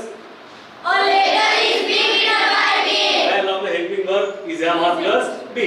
Is am are plus be. A letter is being written by me. Make it past continuous. A letter was being written by me. Past झाल्याबरोबर was being लावलं. एक खूप मोठं पहाड खोदायचं काम पडलं का? नाही. लक्षात फक्त एवढंच ठेवायचं आहे की पास्ट कंटिन्युअस मध्ये कोणतं लावायचं आहे, प्रेझेंट कंटिन्युअस मध्ये कोणतं लावायचं आहे. फ्युचर कंटिन्युअस वर आपण कामच करत नाही. प्रेझेंट परफेक्ट मध्ये ते कसे बदलतात एकदा हे एवढे फक्त 8 आणि कंडिशनलचे 2 लक्षात ठेवता आले तर तुम्हाला कितीतरी वाक्य रचनांवरचं काम करता येणार आहे. हे एवढंच लक्षात ठेवा, बाकी स्ट्रक्चर तुमचं सारखंच राहणार. Okay. A letter was being written by me, past कंटिन्युअसचं पॅसिव्ह. त्याच्यानंतर प्रेझेंट परफेक्टचं पॅसिव्ह काय होईल? A letter has been written by me. Past परफेक्टचं A letter has been written by me. Future perfect A letter has been written by me. Conditional घेतलंय त्याचं पहा. Okay. A letter can be written by me. त्यांचं काय केलं आपण? Can be. आणि should हॅवचं काय केलं? Should have. चला, letter should have been written by Me. अशा प्रकारे हे सगळे जे वाक्य आपण वेगवेगळ्या वाक्यरचनांमध्ये करून पाहिलेले आहेत सगळे पॉझिटिव्ह कसे आहेत? Positive. आता आपण याच वाक्यांच्या एका वाक्यरचनेला आपण काय करू, त्याचं positive, negative, interrogative WH, negative WH करताना वाक्यरचनेत कुठे बदल होणार आहे. कारण ज्यावेळेस परीक्षेमध्ये आपल्याला एखाद्या वाक्याचं पॅसिव्ह करायला सांगितलं जाईल किंवा निगेटिव्ह करायला सांगितलं जाईल, इंट्रोगेटिव्ह करायला सांगितलं जाईल, पॅसिव्ह किंवा ऍक्टिव्ह करायला सांगितलं जाईल, तर ते दिलेलं वाक्य निगेटिव्हही राहू शकते, इंट्रोगेटिव्हही राहू शकते, ते WH क्वेश्चन मध्येही राहू शकते की नाही राहू शकते? राहू शकते ना. तर त्या वाक्यांमध्ये आपल्याला कुठेही कन्फ्यूज व्हायची गरज पडू नये म्हणून आपण एका वाक्याचे काय करून घेऊ, सगळे पॉझिटिव्ह, निगेटिव्ह, इंट्रोगेटिव्ह WH करून घेऊ. त्याच्यामध्ये त्याचं पॅसिव्ह करत असताना त्या वाक्यरचनांमध्ये कुठे बदल पडतात, कुणाच्या जागा ॲज इट इज राहतात, कुणाची जागा बदलत नाही, हे आपण पाहून घेणार. बघा, आपण पाहिलं होतं की कोणत्याही वाक्यरचनेसोबत पॉझिटिव्ह, निगेटिव्ह, इंट्रोगेटिव्ह WH चे नियम बदलत नाही, सारखेच राहतात. कोणतीही वाक्यरचना असो, ती ऍक्टिव्हची असो अदरवाईज पॅसिव्हची असो. तिथे आपण एक वाक्य घेतलेलं आहे, a letter is written by me. A letter is written by me पॅसिव्हचं वाक्य आहे, सिंपल प्रेझेंटचा तो पॅसिव्ह आहे. आता या पॅसिव्ह वाक्यरचनेसोबत आपण त्याचे positive, negative, interrogative WH, negative WH करून पाहणार आहोत. म्हणजे तुमचे हे लक्षात येईल की या ज्या वाक्यरचना आता आपण शिकलेलो होतो, 8 काळाशी संबंधित, कंडिशनलशी संबंधित काही वाक्यरचना आणि परफेक्ट कंडिशनलशी संबंधित काही वाक्यरचना, यापैकी कोणत्याही वाक्यरचनेच्या पॉझिटिव्ह, निगेटिव्ह, इंट्रोगेटिव्हचे नियम बदलत नाही, नियम सारखेच आहेत. तर त्या प्रत्येक वाक्यरचनांचे परत पुन्हा आपल्याला 8 करता येणार आहे. म्हणजे जवळपास 100 पेक्षाही जास्त परत पुन्हा नवीन वाक्यरचनांवर आपल्याला पॅसिव्ह साठी काम करता येणार आहे. आपण केवळ एका वाक्यरचनेच्या या 8 करून पाहणार, बरोबर. A letter is written by me, त्याचं निगेटिव्ह करतानाचा नियम काय होता? हेल्पिंग वर्ब समोर नॉट लावायचा, बरोबर. A letter is written by me, helping verb कोणता आहे? Is. A letter is not written by me झालं निगेटिव्ह. इंट्रोगेटिव्ह करताना काय करतो आपण? हेल्पिंग वर्ब कोणता आहे? बघा, इज ने सुरुवात केली. Is a letter, a letter सुरुवातीला होतं, त्याला नंतर आणलं आपण, आहे ना. सब्जेक्ट प्लस हेल्पिंग वर्ब होतं, आता काय केलं आपण? Helping verb plus subject, sequence change केला इंट्रोगेटिव्ह करताना. Is a letter written by me झाला प्रश्न तयार. याचं निगेटिव्ह करताना आपण 2 नियम लावले होते, एक सब्जेक्ट समोर नॉट लावून, दुसरा कॉन्ट्रॅक्टेड फॉर्म वापरून. आता is a letter written by me, याचा सब्जेक्ट कोण आहे? अ लेटर समोर नॉट लावायचा आहे. हा, बरं, त्याचं तसंच केलं आहे का? Negative. Is a letter not written by me. बघा, a letter is written by me, a letter is not written by me, is a letter written by me, is a letter Not written by me. Contracted form. Is that the letter written by me? WH करताना आपण काय केलं होतं? Question word आणि त्याच्या समोर complete interrogative question, हेच केलं होतं ना. Make it interrogative WH question. Why is the letter written by me? Negative WH.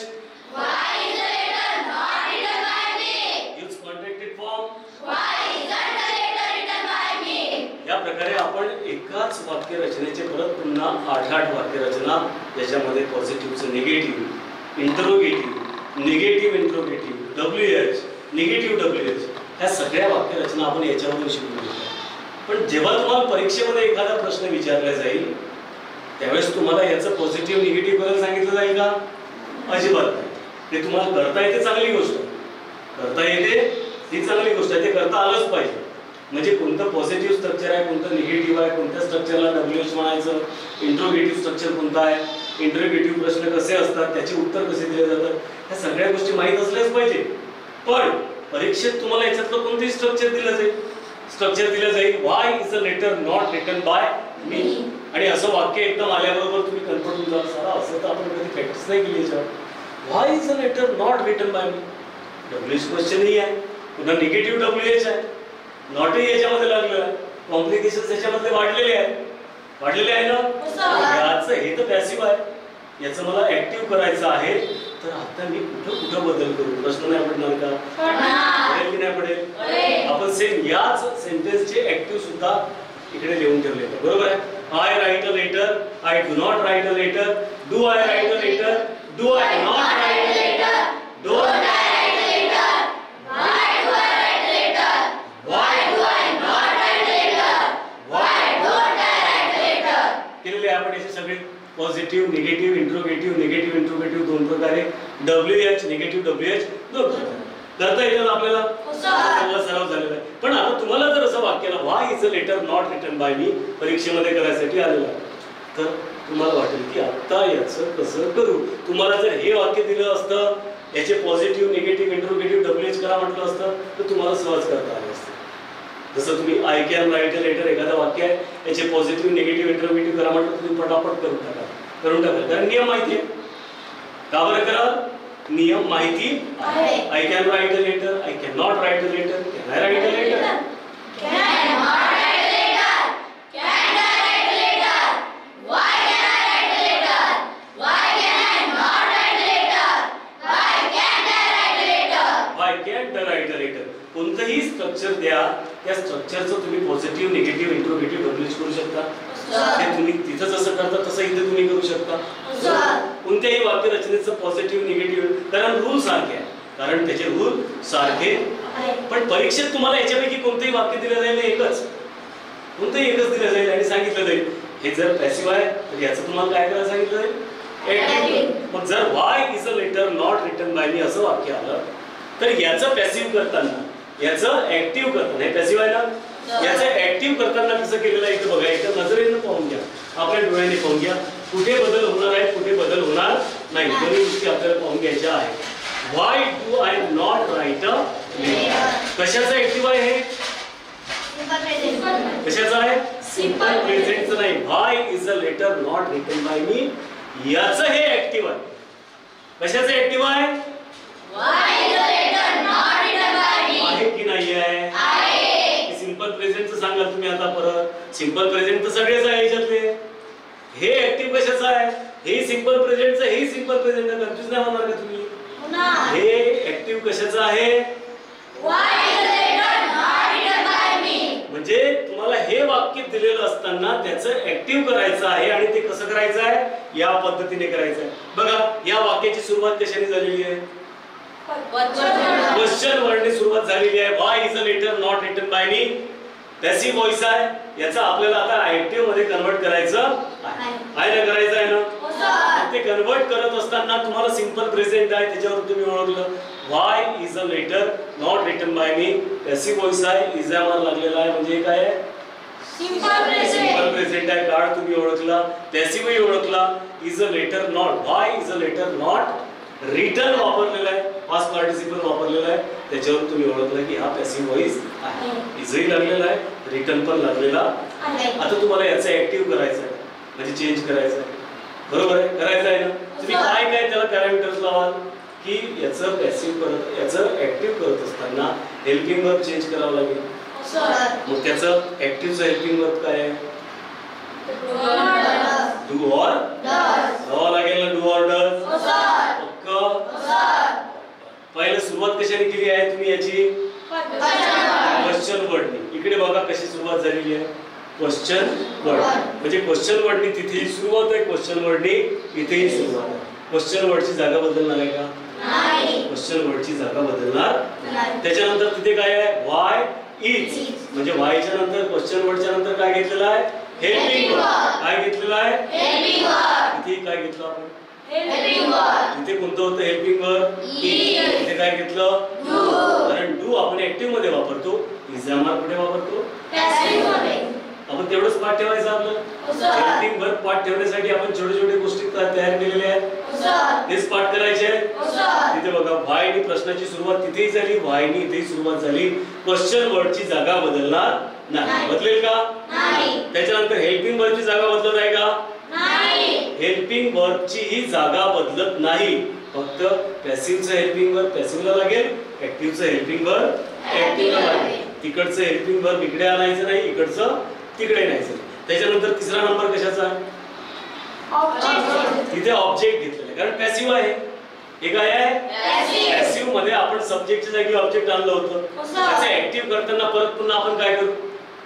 सब्जेक्टला त्याच्या जागेवर आणू ना, सब्जेक्टला त्याच्या मेन जागेवर आणू आणि ऑब्जेक्टला शेवटी पाठवून देऊ. असंच करू ना आपण. मग इथे बघा व्हाय डू आपलं कोणतं होतं?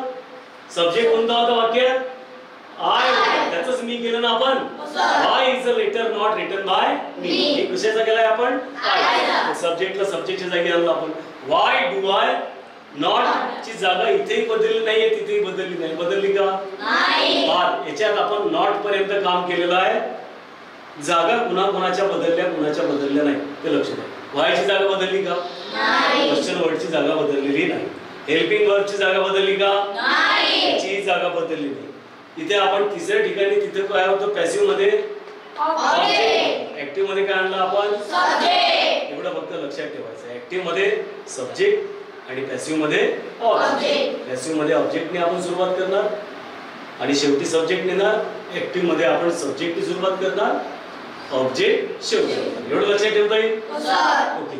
तर व्हायची जागा बदलली नाही, हेल्पिंग वर्बची जागा बदलली नाही, सब्जेक्टची जागा ऍक्टिव्ह असेल तर सब्जेक्टची सुरुवात, पॅसिव्ह असेल तर ऑब्जेक्टची सुरुवात. त्याच्यानंतर नॉटची जागा बदलली का? नाही. नॉटची पण जागा बदलली नाही.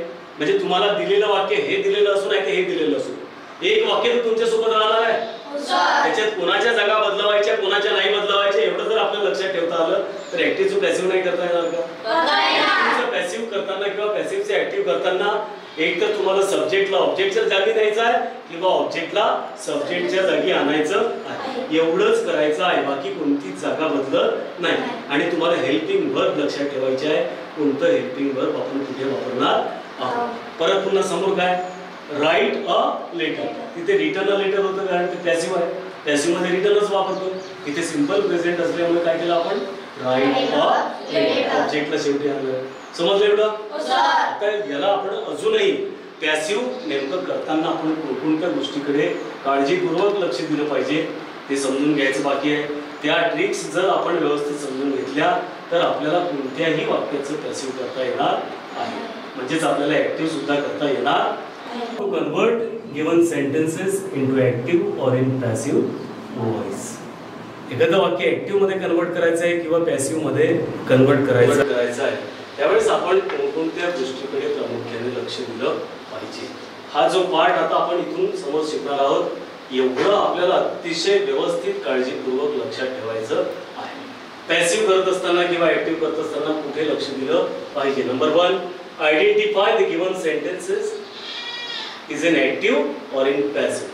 दिलेलं सेंटेन्स आपल्याला ऍक्टिव्ह मध्ये आहे की पॅसिव्ह मध्ये आहे हे ओळखता आलं पाहिजे. आणि ते ओळखता येण्यासाठी फार सोपी पद्धत आहे.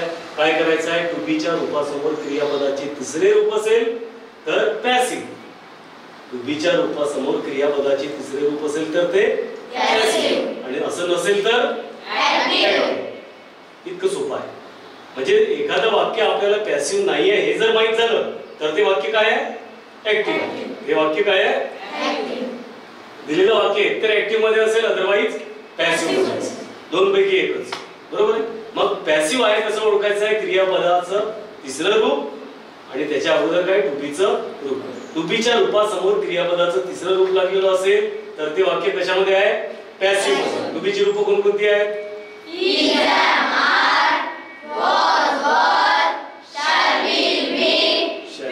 Yes, shall be, will be, being आणि being. Is, am, are, was, were, shall be, will be, being आणि being. ही झाली टू बी ची रूप. याच्या समोर जर क्रियापदाचं तिसरं रूप लागलेलं असेल, बरोबर आहे? is required, आहे ना?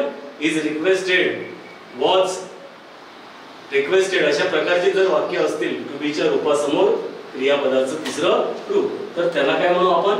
Passive voice. आणि असं नसेल म्हणजे टू बीचं रूप आहे पण तिसरं रूप लागलेलं नाही किंवा एखाद्या वाक्यात टू बीचं रूपच नाहीये तर अशी बाकी सगळे वाक्य काय आहे ऍक्टिव्ह आहे. पॅसिव्ह किंवा टू बीच्या रूपासमोर क्रियापदाचं तिसरं रूप लागलेलं असेल तर. परत पुन्हा दुसरी गोष्ट काय, आपल्याला ऍक्टिव्हचं पॅसिव्ह करायचं असो किंवा पॅसिव्हचं ऍक्टिव्ह करायचं असो आपल्याला वाक्याचा काळ ओळखता आला पाहिजे. तो कसा ओळखायचा आहे, हेल्पिंग वर्बच्या आधाराने. ऍक्टिव्हचे हेल्पिंग वर्ब वेगळे आहेत, त्याच्यासोबत क्रियापदाची रूप जे लागतात ते सुद्धा वेगळे वेगळे आहेत, बरोबर आहे. ऍक्टिव्ह मधले पॅसिव्ह मध्ये क्रियापदाचं रूप कधीच बदलत नाही, तिसरंच रूप लागते, पण हेल्पिंग वर्ब मध्ये बदल होताना दिसतो, बरोबर आहे. तर फक्त आपल्याला हा एवढा छोटासा एक चार्ट जर व्यवस्थित लक्षात ठेवता आला तर आपल्याला कोणत्याही वाक्याचा काळ ओळखता येणार आहे आणि त्या वाक्याचं आपल्याला मग पॅसिव्ह करायचं आहे की ऍक्टिव्ह करायचं आहे, ते वाक्य ऍक्टिव्ह मध्ये आहे की पॅसिव्ह मध्ये आहे तसं आपण पाहिलंच आहे. तर ते करता येणं आपल्याला सोयीचं सोपं होणार आहे.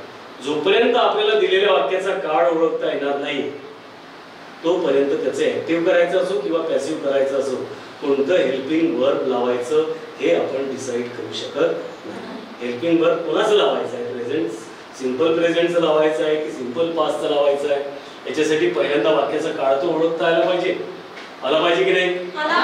ते ओळखता येण्यासाठी आपण काय केलं, हेल्पिंग वर्ब सिंपल प्रेझेंट मध्ये कोणते डू ऑर पॉझिटिव्ह स्ट्रक्चर मध्ये हेल्पिंग वर्ब राहत नाही. क्रियापदाचं कोणतं रूप लागतं सिंपल प्रेझेंटला, पहिलं रूप.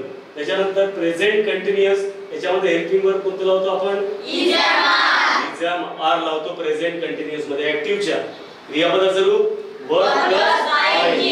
प्रेझेंट परफेक्ट मध्ये हॅव और हॅज. क्रियापदाचं रूप पास्ट पार्टिसिपल. सिंपल पास्ट मध्ये डिड. पॉझिटिव्ह स्ट्रक्चर मध्ये लावतो का हेल्पिंग वर्ब, नाही. निगेटिव्ह इंट्रोगेटिव्ह मध्ये डिडचा वापर करतो, म्हणजे डिड कुठे आला तरी आपल्याला ओळखता येणार आहे. डिड म्हणजे सिंपल पास्ट, डिड म्हणजे काय सिंपल पास्ट, डू डज म्हणजे सिंपल प्रेझेंट, ओळखता येईल. बरं. त्याच्यानंतर वॉज और वर असेल तर पास्ट कंटिन्युअस, त्याचं क्रियापदाचं रूप कोणतं राहील, वर्ब प्लस आयएनजी.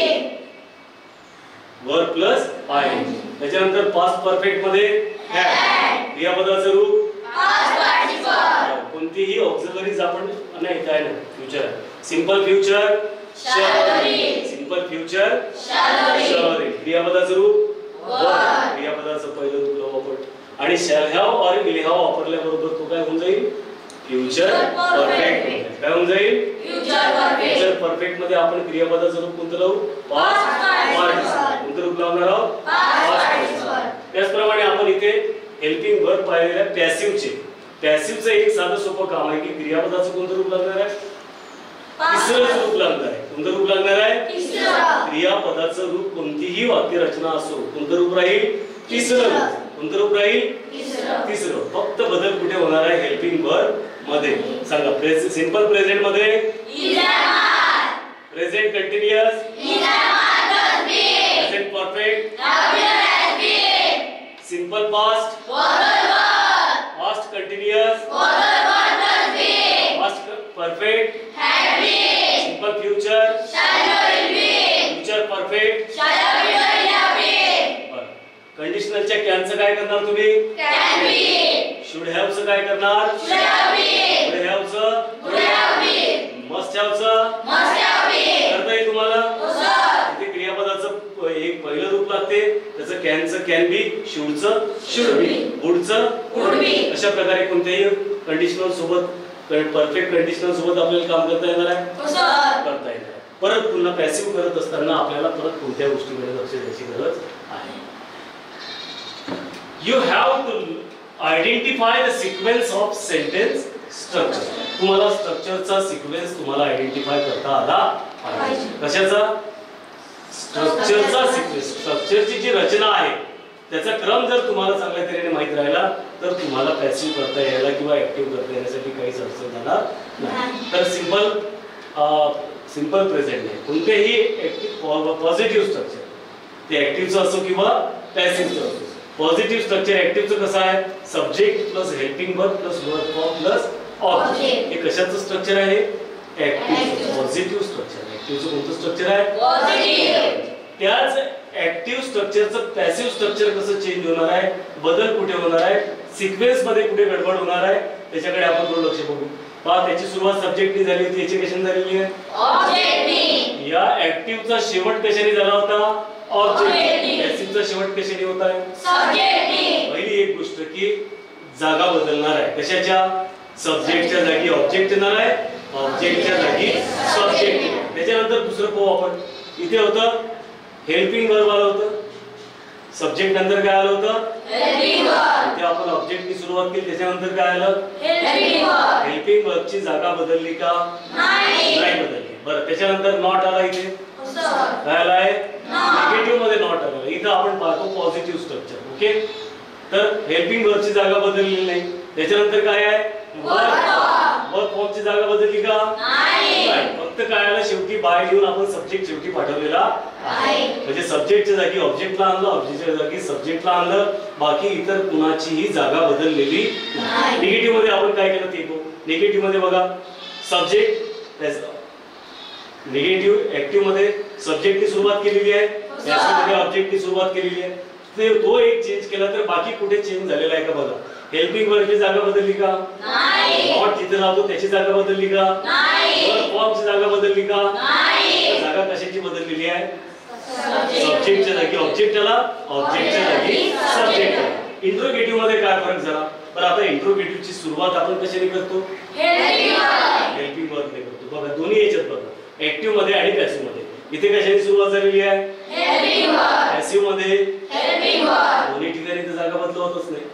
हेल्पिंग वर्बची जागा बदलतो ना आपण? नाही बदलत. बरं, सब्जेक्ट आणि ऑब्जेक्टची यांची जागा बदलवणारच.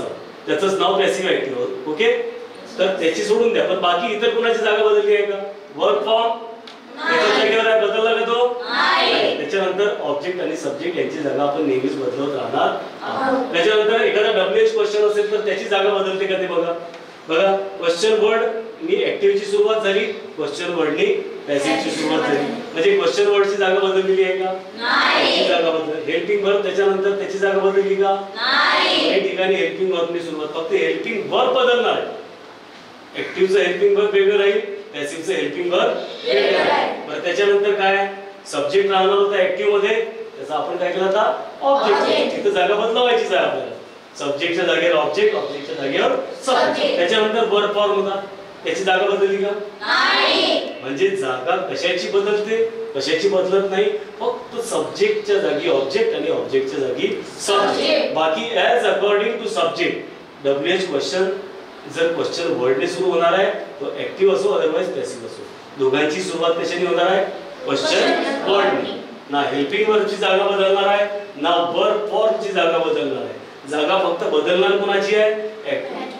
सब्जेक्टच्या जागी ऑब्जेक्ट, ऑब्जेक्टच्या जागी सब्जेक्ट. बरं, ऍक्टिव्हचं पॅसिव्ह करताना आपण ऑब्जेक्ट सब्जेक्टच्या जागी आहोत आणि सब्जेक्ट ऑब्जेक्टच्या जागेवर आणतो की नाही आणतो? मग सब्जेक्टला जर ऑब्जेक्टच्या जागेवर न्यायचं आहे तर सब्जेक्टची कोणती केस लावावी लागेल? ऑब्जेक्टिव्ह. एवढं लक्षात ठेवायचं आहे. सब्जेक्टला जेव्हा आपण ऑब्जेक्टच्या जागेवर नेतो तेव्हा सब्जेक्टची कोणती केस लावायची आहे? ऑब्जेक्टिव्ह. आणि ऑब्जेक्टला सब्जेक्टच्या जागेवर आणतो तेव्हा त्याची कोणती केस लावायची? सब्जेक्टिव्ह केस लावायची. एवढं लक्षात ठेवता येईल. तर आपण काही सब्जेक्टिव्ह केस आणि ऑब्जेक्टिव्ह केस पाहून घेऊया. आपण प्रोनाउनचा आपला एक व्हिडिओ ऑलरेडी प्रोव्हाइड केलेला आहे, त्याच्यामध्ये डिटेल्स आपण याच्यावर केलेले आहेत. प्रोनाउनचा व्हिडिओ सगळ्यांनी एकदा पाहून घ्यायचा आहे. आय ची ऑब्जेक्टिव्ह केस काय होईल? मी, वी, ही, शी, दे, तुम. आता आपण डायरेक्ट काही वाक्यांचे ऍक्टिव्हचे पॅसिव्ह किंवा पॅसिव्हचे ऍक्टिव्ह. प्रश्न काय आहे? Change the voice. CHANGE, change the voice. आपल्याला व्हॉइस चेंज करायला जेव्हा सांगितलं जातो तेव्हा दिलेलं वाक्य ऍक्टिव्ह मध्ये राहू शकते, अदरवाइज पॅसिव्ह मध्ये पण राहू शकते. तर पहिलं आपल्याला काय दिलेलं वाक्य ऍक्टिव्ह मध्ये आहे की पॅसिव्ह मध्ये आहे हे ओळखता आलं पाहिजे. तर पहिलं वाक्य आहे राम हेल्प्स हरी. कोणत्या ऍक्टिव्ह मध्ये आहे की पॅसिव्ह मध्ये आहे वाक्य? ऍक्टिव्ह मध्ये. कशावर ओळखलं?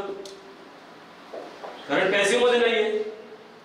क्रियापदाचं टू बीच्या रूपासमोर क्रियापदाचं तिसरं रूप लागलेलं असेल तर ते पॅसिव्ह, तसं नसेल तर ऍक्टिव्ह. तुम्हाला काय विचारलं? ऍक्टिव्ह मध्ये आहे की पॅसिव्ह मध्ये आहे? तुम्ही पटकन सांगितलं ऍक्टिव्ह मध्ये आहे, पण कसं ओळखलं ते नाही सांगितलं.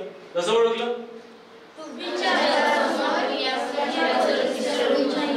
तिसरं रूप लागलेलं तसं नाहीये, म्हणजेच काय आहे? ऍक्टिव्ह. तर हे आपले पॅरामीटर्स, आपली स्केल पट्टी चांगली तयार ठेवा. राम हेल्प्स हरी. आता दुसरी गोष्ट आपल्याला काय लक्षात ठेवायची आहे, आत्ताच आपण पाहिली सगळी माहिती. दुसरी गोष्ट लक्षात ठेवायची आहे की हे कोणत्या ह्याच्यात आहे, ऍक्टिव्ह मध्ये आहे ना वाक्य. पहिल्यांदा तर याचा काळ कोणता आहे, कोणत्या टेन्स मध्ये आहे हे आपल्याला ओळखता आलं पाहिजे. कोणत्या टेन्स मध्ये आहे, सिंपल प्रेझेंटचं वाक्य आहे. कोणतं वाक्य आहे, पहिली गोष्ट ऍक्टिव्ह मध्ये आहे, सिंपल प्रेझेंट आहे. त्याच्यानंतर आता या सिंपल प्रेझेंटचं जर मला पॅसिव्ह करायचं आहे, ऍक्टिव्ह करायचं आहे म्हणजे आता काय करायचं आहे, पॅसिव्ह करायचं आहे ना. तिसरा कोणता प्रकारच नाही याच्यात, एकतर ऍक्टिव्ह नाही तर पॅसिव्ह. दिलेलं वाक्य ऍक्टिव्ह मध्ये आहे ना. आता चेंज द व्हॉइस म्हणजे याचं काय कराल तुम्ही, आता पॅसिव्हच कराल ना. पॅसिव्ह करताना पॅसिव्हचं हेल्पिंग वर्ब लावणार आहात की ऍक्टिव्हचंच राहू देणार आहात. कोणता टेन्स आहे, सिंपल प्रेझेंटच्या पॅसिव्ह मध्ये कोणता हेल्पिंग वर्ब लागतो, लक्षात आहे. इथे हेल्पिंग वर्ब आपल्याला इझॅमार लावायचं आहे. आणि पॅसिव्ह करताना आता चौथी गोष्ट एक आपल्याला लक्षात घ्यायची आहे की आपण सब्जेक्टच्या जागेवर ऑब्जेक्ट आणणार आहोत, ऑब्जेक्टच्या जागेवर सब्जेक्ट येणार आहोत. तर याच्यातला सब्जेक्ट कोणता आहे, ऑब्जेक्ट कोणता आहे, राम हेल्प्स हरी. कोणता ऑब्जेक्ट आहे, हरी इज द ऑब्जेक्ट. म्हणजे आता वाक्याची पॅसिव्हच्या वाक्याची सुरुवात आपल्याला कशाने करायची आहे, करूनच पाहू आपण. हरी HARI, हरीने सुरुवात केली आपण. राम हेल्प्स हरी. बरं आता याच्यानंतर क्रम काय आहे, हरीच्या नंतर काय येईल, का माहिती आहे ना. ते क्रम आपण जे केलेले आहे ते क्रम लक्षात ठेवायचे आहे. ऑब्जेक्टला सुरुवातीला आणलं, त्याच्यानंतर हेल्पिंग वर्ब. सिंपल प्रेझेंट आहे, सिंपल प्रेझेंट मध्ये कोणतं लावणार आपण, क्रियापदाचं रूप. क्रियापदाचं रूप नाही, हेल्पिंग वर्ब कोणतं लावणार, हरी सोबत इज लाव की एम लावू, इज. हरी इज. त्याच्यानंतर क्रियापदाचं रूप. तिसरं काय सिक्वेन्स, सुरुवात ऑब्जेक्टनी करणार पॅसिव्हची, त्याच्यानंतर हेल्पिंग वर्ब, त्याच्यानंतर वर्ब. हा क्रम लक्षात राहायला पाहिजे आपल्याला. क्रियापद कोणतं आहे आपलं, हेल्प. तिसरं रूप घ्यायचं आहे, काय होईल, हेल्प, HELP, हेल्प. त्याच्यानंतर change the voice, Ram helps Hari. By लावून काय लावू, शेवटी का कुणाला आणलाय, रामला घेऊन आलं. राम हेल्प्स हरी. काय झालं त्याचं passive, Hari is helped bye Ram. Sita love Savitri. कोणता टेन्स आहे, सिंपल प्रेझेंट. बापर याचं करता येते का वर्गन तुम्हाला, Savitri is loved by Sita. Very good. पहिल्यांदा काय केलं तुम्ही, ऑब्जेक्टला इकडे आणलं ना. सावित्री इझॅमार हेल्पिंग वर्ब लागणार कारण सिंपल प्रेझेंट आहे. सावित्री इज. लवचं काय केलं तुम्ही, LOVED. बाय कुणाला आणलं इकडे, सीता. सीता सब्जेक्ट होतं, बरोबर आहे इकडे, Sita. Savitri is loved by Sita. करता आलं, सहज करता आलं. The mason is building the wall. The mason is building the wall. कोणता काळ आहे हा, कोणतं हेल्पिंग वर्ब लागेल आता पॅसिव्ह मध्ये, इझॅमार प्लस बीइंग. पक्क झालं माहिती तुम्हाला. तर ऑब्जेक्ट कोणता याचा, बॉल. द बॉल सुरू करणार, द बॉलच्या सोबत वॉज लावाल की वर लावाल, वॉजच लावाल ना. वॉज बीइंग कराल ना. द बॉल वॉज बीइंग इथपर्यंत झालाय तुमचं. पूर्ण वाक्यच करून टाका ना. The mason is building the ball. The wall present continuous आहे, इझॅमार लागलं, is am are plus being. The machine is building the wall. करा पॅसिव्ह करा त्याचं, the wall is being built by machine. The wall is being built by the machine. क्रियापदाचं तिसरं रूप आणि bye रूप subject लावू आपण, बरोबर आहे की नाही. काय होईल, the machine is building the wall.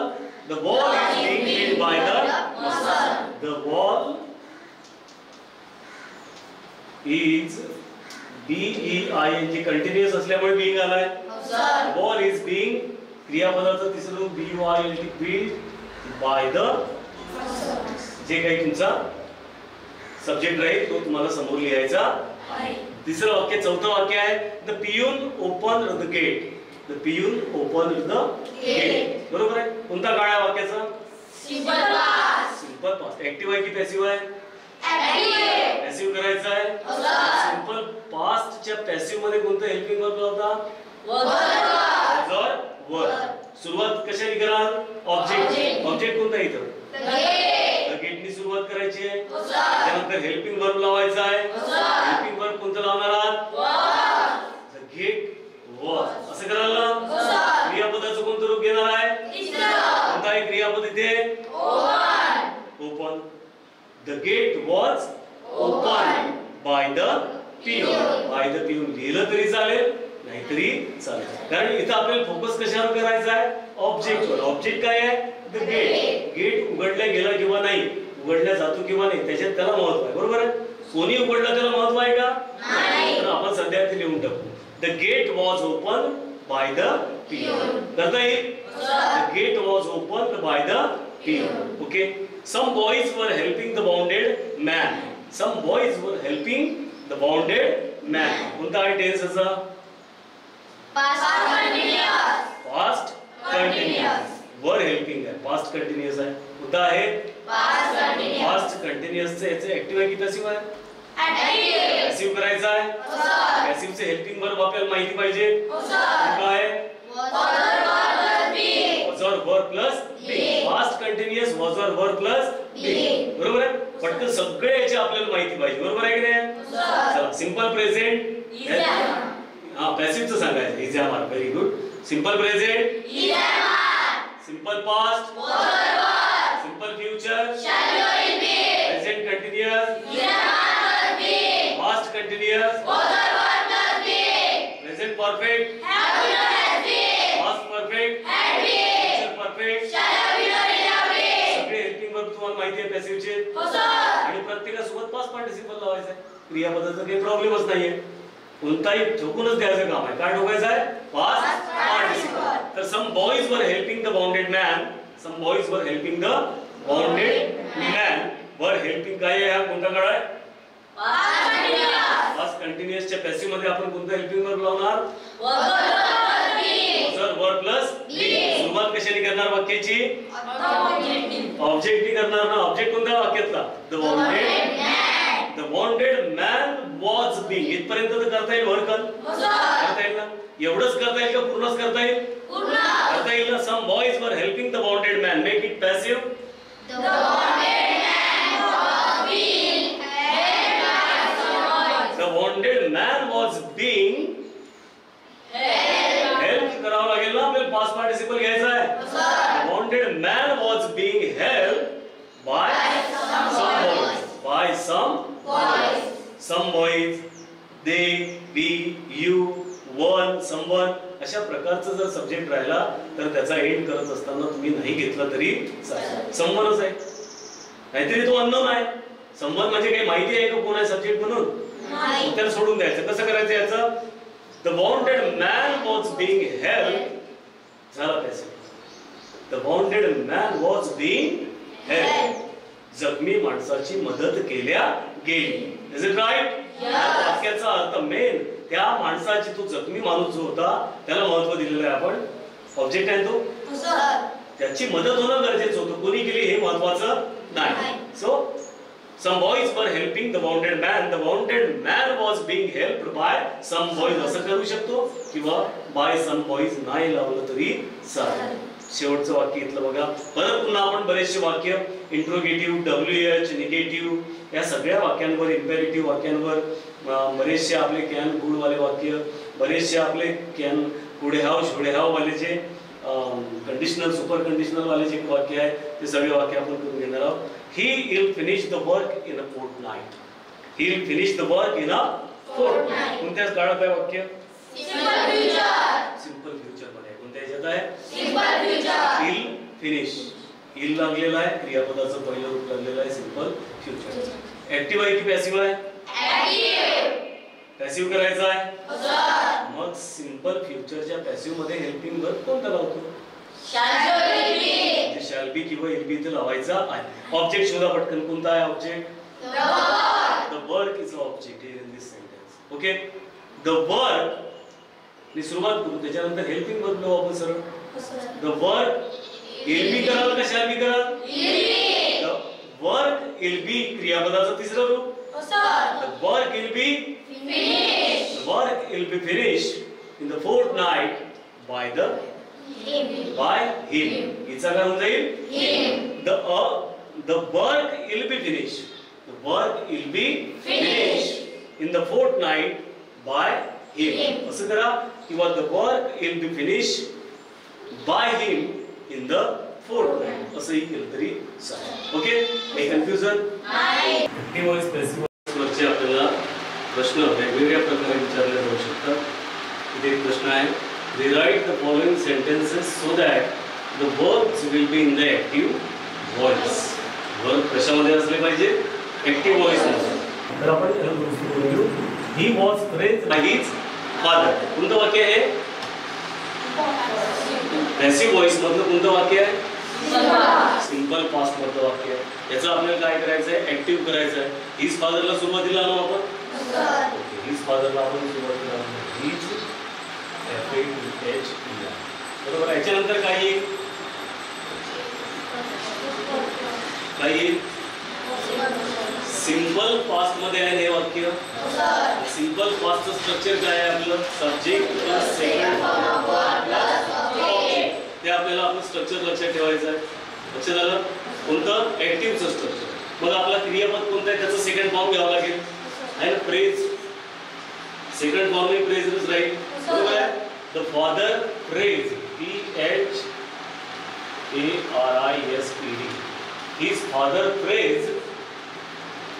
जर क्रियापद झालं त्याच्यानंतर काय करू आपण? काय लावू आपण? ऑब्जेक्ट. ही तिकडे पाठवावं लागेल आपल्याला. हिचं काय होऊन जाईल? His father praised him. His father praised him. आपण एका पॅसिव्ह वाक्याला कशामध्ये कन्वर्ट केलेलं आहे? ऍक्टिव्ह मध्ये कन्वर्ट केलं. दुसरं वाक्य बघा, the first railway was built by George Stephenson. The first railway was built. हे सुद्धा कशातलं वाक्य आहे? सिंपल पास्ट मधलं वाक्य. बरोबर आहे. तर त्याचा आपल्याला काय करू? तिथं जो आता इथं ऑब्जेक्ट आहे ना. तो ऑब्जेक्ट पहिल्या ऍक्टिव्ह मध्ये काय असेल? सब्जेक्ट असेल. काय असेल? तर जॉर्ज स्टीफन्सनला आपण सुरुवातीला घेऊन. बरोबर आहे का? George Stephenson.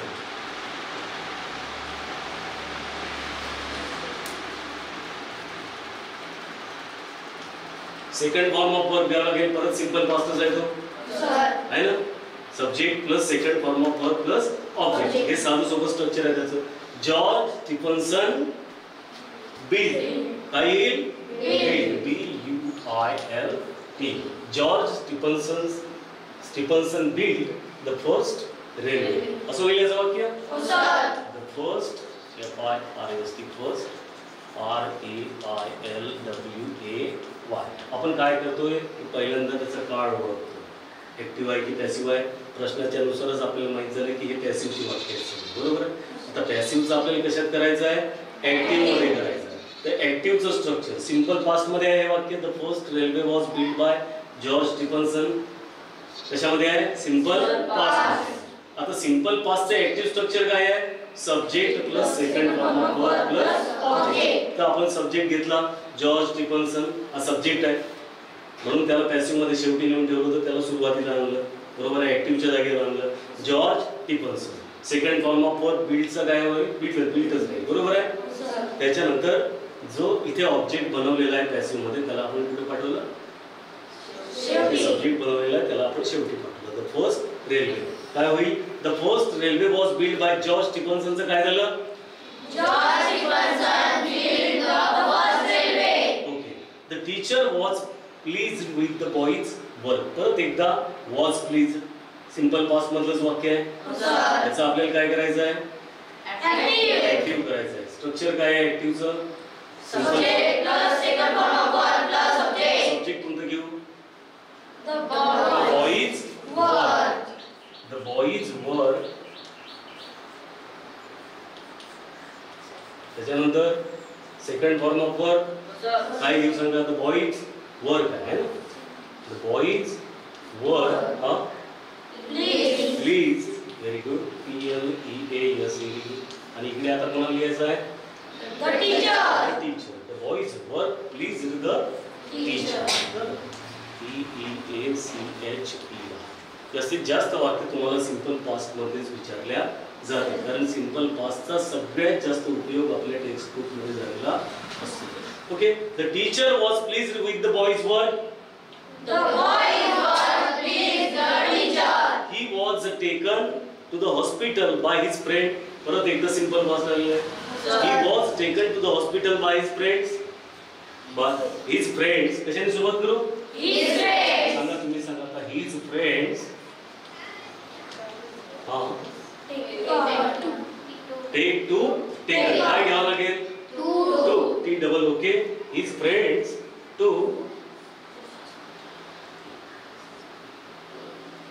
the hospital. घ्यावं लागेल ना? His friends took to the hospital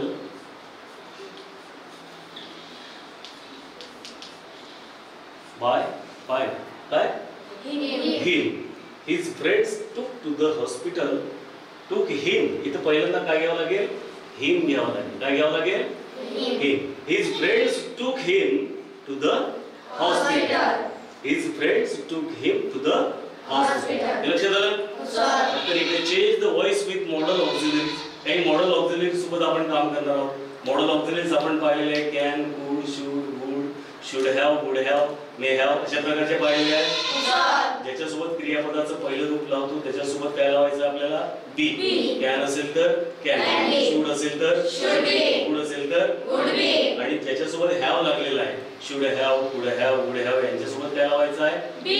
बी लावायचं आहे. कुड हॅव असेल तर कुड हॅव बीन, शुड हॅव असेल तर शुड हॅव बीन. ओके, इथं वाक्य दिलेलं आहे. You can make statues out of clay. You can make statues out of clay. तर इथे कॅन लागलेला आहे, ऑक्झिलरी लागलेला आहे, त्याच्यासोबत क्रियापदाचं पहिलं रूप लागलेलं आहे. याचा आपल्याला पॅसिव्ह करायचं आहे. You can make statues out of clay. Active मध्ये आहे? ऍक्टिव्ह मध्ये आहे की नाही आहे? याचं काय करायचं आपल्याला? पॅसिव्हचा रूल लावला आपण. इथे ऍक्टिव्हचा रूल लावला होता. इकडे कोणता रूल लावू आपण? पॅसिव्हचा रूल लावू आहे ना.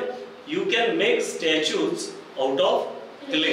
इथे बघा, यू कॅन मेक स्टॅच्यूज. काय बनवताय? स्टॅच्यू. आपला ऑब्जेक्ट आहे, बरोबर आहे. स्टॅच्यूजला सुरुवातीला घ्यावं लागेल STATUES, स्टॅच्यूज. त्याच्यानंतर हेल्पिंग वर्ब येईल. आपलं कॅन हेल्पिंग वर्ब आहे. कॅनचं काय होऊन जाईल? Statues can be. Statues can be. त्याच्यानंतर मेकचा पास्ट पार्टिसिपल घ्यावा लागेल. मेकचा past participle statues can be made out of clay. Out of clay. झालं का? You can make statues out of clay. Statues can be made out of clay. Statues can be made out of clay. दुसरं वाक्य आहे, you must lock the gate. इथे कोणता auxiliary वापरलेला आहे? Must. बरोबर आहे. लॉक क्रियापदाचं पहिलं रूप आहे. Lock, lock, lock. Is it right? Yes. Form of verb वापरलेला आहे. काही ऑक्झिलरी सोबत आपण पहिलंच रूप वापरतो क्रियापदाचं, माहिती आहे आपल्याला. तर इथे मस्टचा आपण काय करणार आता? Must be. काय करणार? मस्ट बी.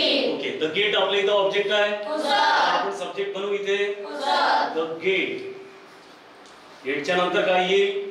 हेल्पिंग वर्ब येईल. काय लावू? Must be. The gate must be. काय होईल? The gate must be. लॉकचं काय होईल? LOCKED. बाय यू लिहिण्याची गरज नाही. यू असेल सब्जेक्ट, दे असेल, बी असेल, समवन असेल, वन असेल, बरोबर आहे. अशा ठिकाणी आपण बाय लावून तो सब्जेक्ट नाही लिहिला तरी चालतो. लक्ष ठेवा. Okay, you must lock the gate. The gate must be locked. The gate must be locked. You should have told him. Should have पण आला इथे. You should have told him. You should have told him. तर should have च्या ऐवजी आपण काय वापरू याचं पॅसिव्ह करताना? Should have been. हिम लावायचा आहे. हिमला पहिल्यांदा आपल्याला इकडे आणावं लागेल. हिम आपला इथं काय आहे? ऑब्जेक्ट आहे. ऑब्जेक्टला सुरुवातीला आणावं लागेल. हिमचा काय करू आपण?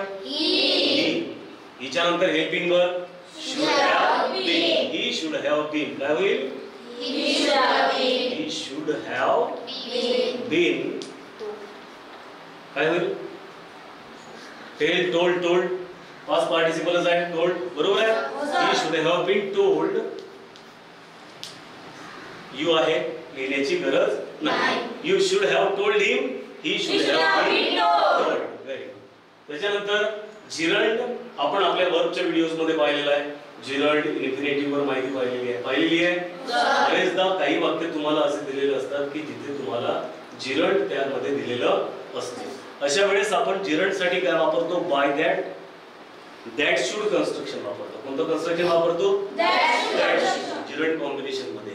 ही recommended using secret ballot. He recommended using secret ballot. He recommended इथेच तुमचा verb second form of verb आलेला आहे. ही रिकमेंडेड बरोबर आहे. सिंपल पास्ट आहे हा. ही रिकमेंडेड पण परत पुन्हा इथे एक दुसरं क्रियापद लागलेलं आहे, त्याला आयएनजी लावलेला आहे. काय लावलेलं आहे? पण इथे ते युजिंग क्रियापद म्हणून इथे काम करत नाहीये. क्रियापद म्हणून काम करताय का? हे इथे जिरंड म्हणून काम करताय. जिरंड बद्दल जास्तीची माहिती तुम्हाला पाहिजे असेल तर आपला वर्ब पार्ट 2 चा व्हिडिओ तुम्हाला पाहायचा आहे. तर ही रिकमेंडेड युजिंग सिक्रेट बॅलेट्स असे जिरंडचे जे वाक्य आहे तुम्हाला त्याचं पॅसिव्हचं ऍक्टिव्हचं पॅसिव्ह करायचं असेल तर तुम्हाला शुड दॅट कन्स्ट्रक्शन इथे वापरायचं आहे. तर ही रिकमेंडेडच्या नंतर तुम्ही दॅट लावायचं. काय लावायचं? दॅट. आपण लावून घेऊ पहिल्यांदा. ही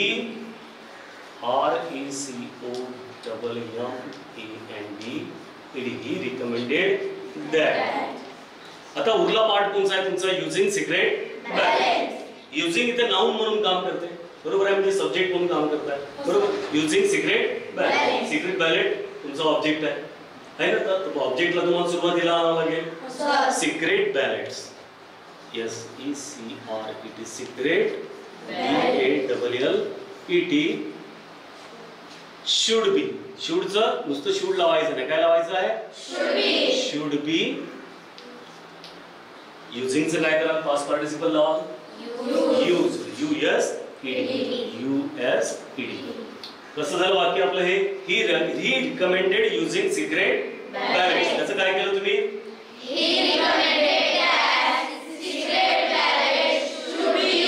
secret ballots should be use.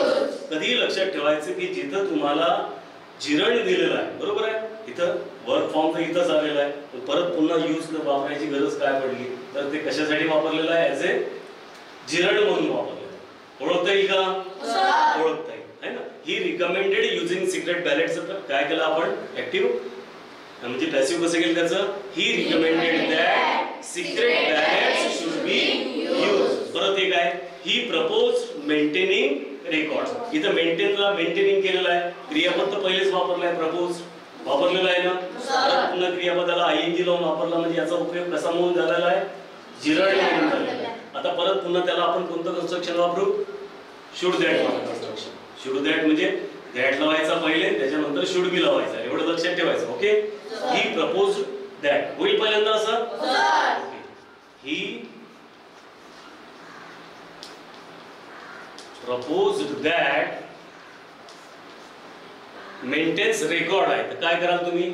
रेकॉर्ड्सला पहिल्यांदा घ्याल, त्यानंतर शुड बी लावाल आणि मेंटेनचं काय कराल? मेंटेनिंगचं मेंटेन. ओके. सांगा बरं काय लिहू?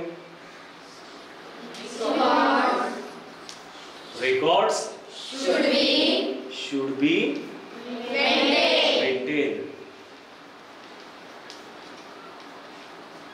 Records should be maintained. He proposed maintaining records. He proposed that records should be maintained. करता येईल? नाही का? कठीण वाटत आहे काय? नाही. आपल्याला इन्फिनेटिव्ह कॉम्बिनेशन वर काम करायचं असते. इथे बघा ही इन्व्हायटेड मी टू गो. काही क्रियापदाच्या अगोदर टू लागून एखाद्या वाक्यामध्ये आलेलं असते बरोबर आहे. बघा he invited me to go. He invited me to go. दोन क्रियापद आहे याच्यात. इन्व्हायटेड ही क्रियापद आहे आणि शेवटी गो लागलेला आहे, पण त्याच्या अगोदर काय लागलेला आहे? टू. अशा वेळेस दुसरं क्रियापद जेव्हा त्याच्या अगोदर टू लागून येते तेव्हा त्याला आपण काय म्हणतो? इन्फिनेटिव्ह म्हणतो. काय म्हणतो? इन्फिनेटिव्हला डिटेल मध्ये तुम्हाला अभ्यास करायचा असेल तर आपला वर्ब पार्ट 2 चा व्हिडिओ तुम्हाला पाहून घ्यायचा आहे. तर ही इन्व्हायटेड मी टू गो याचं तुम्हाला पॅसिव्ह करताना काय करायचं आहे? ही इन्व्हायटेड मी हा एवढा जो पार्ट आहे त्याचं पहिले पॅसिव्ह करून टाका. काय होईल? ही इन्व्हायटेड मी. मी कोणासाठी आलेला आहे? आय साठी म्हणजे आपला तो ऑब्जेक्ट आहे त्याला सुरुवातीला आणावं लागेल आपल्याला ही इन्व्हायटेड सिंपल पास्ट आहे की नाही सांगा बरं सिंपल पास्ट मध्ये आयने आपण वाक्याला सुरुवात केली तर इथे काय आलं पाहिजे पॅसिव्ह करायचं आहे ना पॅसिव्ह मध्ये काय वापरू आपण सिंपल पास्ट मध्ये वापरू ना आय सोबत वॉज वर्ब नाही वापरणार वापरू आय वॉज आणि क्रियापदाचं तिसरं रूप I M V I T E D एवढं तर करता येईल ना आपल्याला आय वॉज इन्व्हायटेड हिचं काय करू आपण हिम करू ना I was invited by him to go करा किंवा बाय हिम लावूच नका I was invited to go by him याच्यानंतर बाय हिम लावलं तरी चालेल नाही लावलं तरी चालेल सब्जेक्ट शेवटी पाठवलाच पाहिजे असं काही बंधनकारक पॅसिव्ह व्हॉइस मध्ये नसते त्याला महत्वच द्यायचं नाहीये महत्व कुणाला द्यायचं आहे ऑब्जेक्ट हिरो कुणाला बनवायचा आहे ऑब्जेक्टला so he invited me to go I was invited to go by him okay they agreed to repair the house इथे बघा अग्रीड तुमचं वर्ब आहे परत पुन्हा दुसरं एक वर्ब आलं रिपेअर्ड ते सुद्धा वर्ब आहे पण त्याच्या अगोदर काय लागला आहे टू लागलेला काय लागलेला आहे कधी कधी तुम्हाला या इन्फिनिटिव्ह मध्ये सुद्धा दॅट शुड कन्स्ट्रक्शन वापरता येते कोणतं कन्स्ट्रक्शन वापरता येते पहिला जो पार्ट आहे दे अग्रीड इथं दॅट लावून टाकाना they agreed that AGREED they agreed that आता राहिलं का वाक्यामध्ये सांगा बरं रिपेअर द हाऊस त्याच्यामध्ये द हाऊस ऑब्जेक्ट आहे ना आणि टू रिपेअर काय केलेलं आहे त्याला सब्जेक्ट बनवलेलं आहे तिथे बरोबर आहे की to repair the house should be लावावं लागेल the house should be repair past participle repaired बघा कसं वाक्य होतं ते they agreed that the house should बी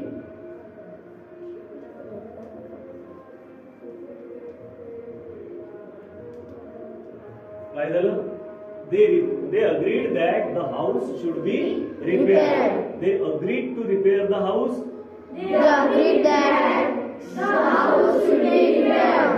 म्हणजे तुम्हाला इन्फिनिटिव्हला दोन्ही रूल लावून एकतर सरळ तुम्ही कोणता रूल लावाल आपण जसं पॅसिव्ह करतो एखाद्या वाक्याचं तो रूल लावा किंवा कधी कधी तुम्हाला अशा प्रकारचे वाक्य राहिले तर दॅट शुडचा सुद्धा नियम लावता येईल त्याच्यानंतर आहे इंट्रोगेटिव्हवर आपण काम केलेलं आहे तरी एकदा फायनली करून टाकू interrogative what did they still पहिल्यांदा पटकन ओळखून घ्या कोणता काळ आहे हा सिंपल पास्ट आहे what did they still simple past बरोबर आहे बरं आपण इंट्रोगेटिव्हचं करत असताना पॅसिव्ह करत असताना पाहिलं तर कशाची जागा बदलते कशाची जागा बदलत नाही क्वेश्चन वर्डची जागा बदलेल का नाही म्हणजे व्हॉटच्या जागी राहील त्याच्यानंतर डीड हेल्पिंग वर्ब आलेला आहे हेल्पिंग वर्बची जागा बदलत नसते का त्याची जागा बदलत नाही फक्त हेल्पिंग वर्ब बदलते पॅसिव्ह मध्ये काय होईल हेल्पिंग वर्ब सिंपल पास्ट आहे तर वॉज होईल ना what did they steal what was त्याच्यानंतर काय ते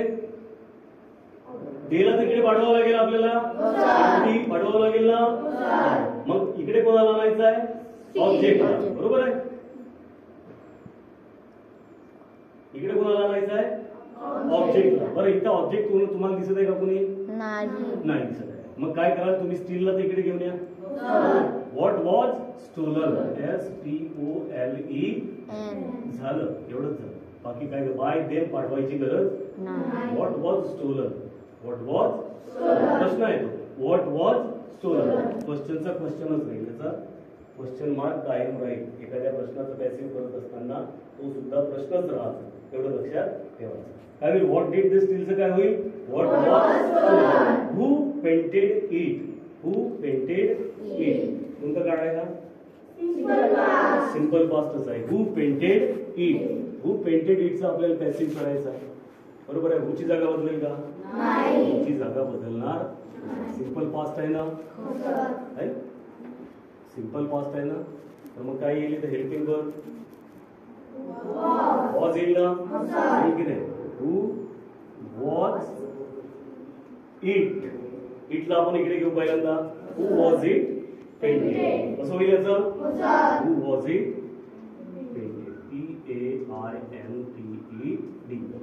आपल्याला जर याचा क्रम माहित झाला की जागा कशाची बदलत नाही, क्वेश्चन वर्डची जागा बदलत नाही, हेल्पिंग वर्बची जागा बदलत नाही, फक्त बदलली तर ऑब्जेक्टच्या जागी सब्जेक्ट, सब्जेक्टच्या जागी ऑब्जेक्ट, त्याच्यानंतर वर्बची जागा सुद्धा बदलत नाही. इथं हू पेंटेड इट जेवढे शब्द दिलेले आहेत त्याच्यातून आपल्याला आपलं काम करायचं आहे. हू वॉज इट पेंटेडचं काय झालं? हू पेंटेड इटचं हू वॉज इट पेंटेड. परत एक आहे where did he find they आहे. Where did they find this ring?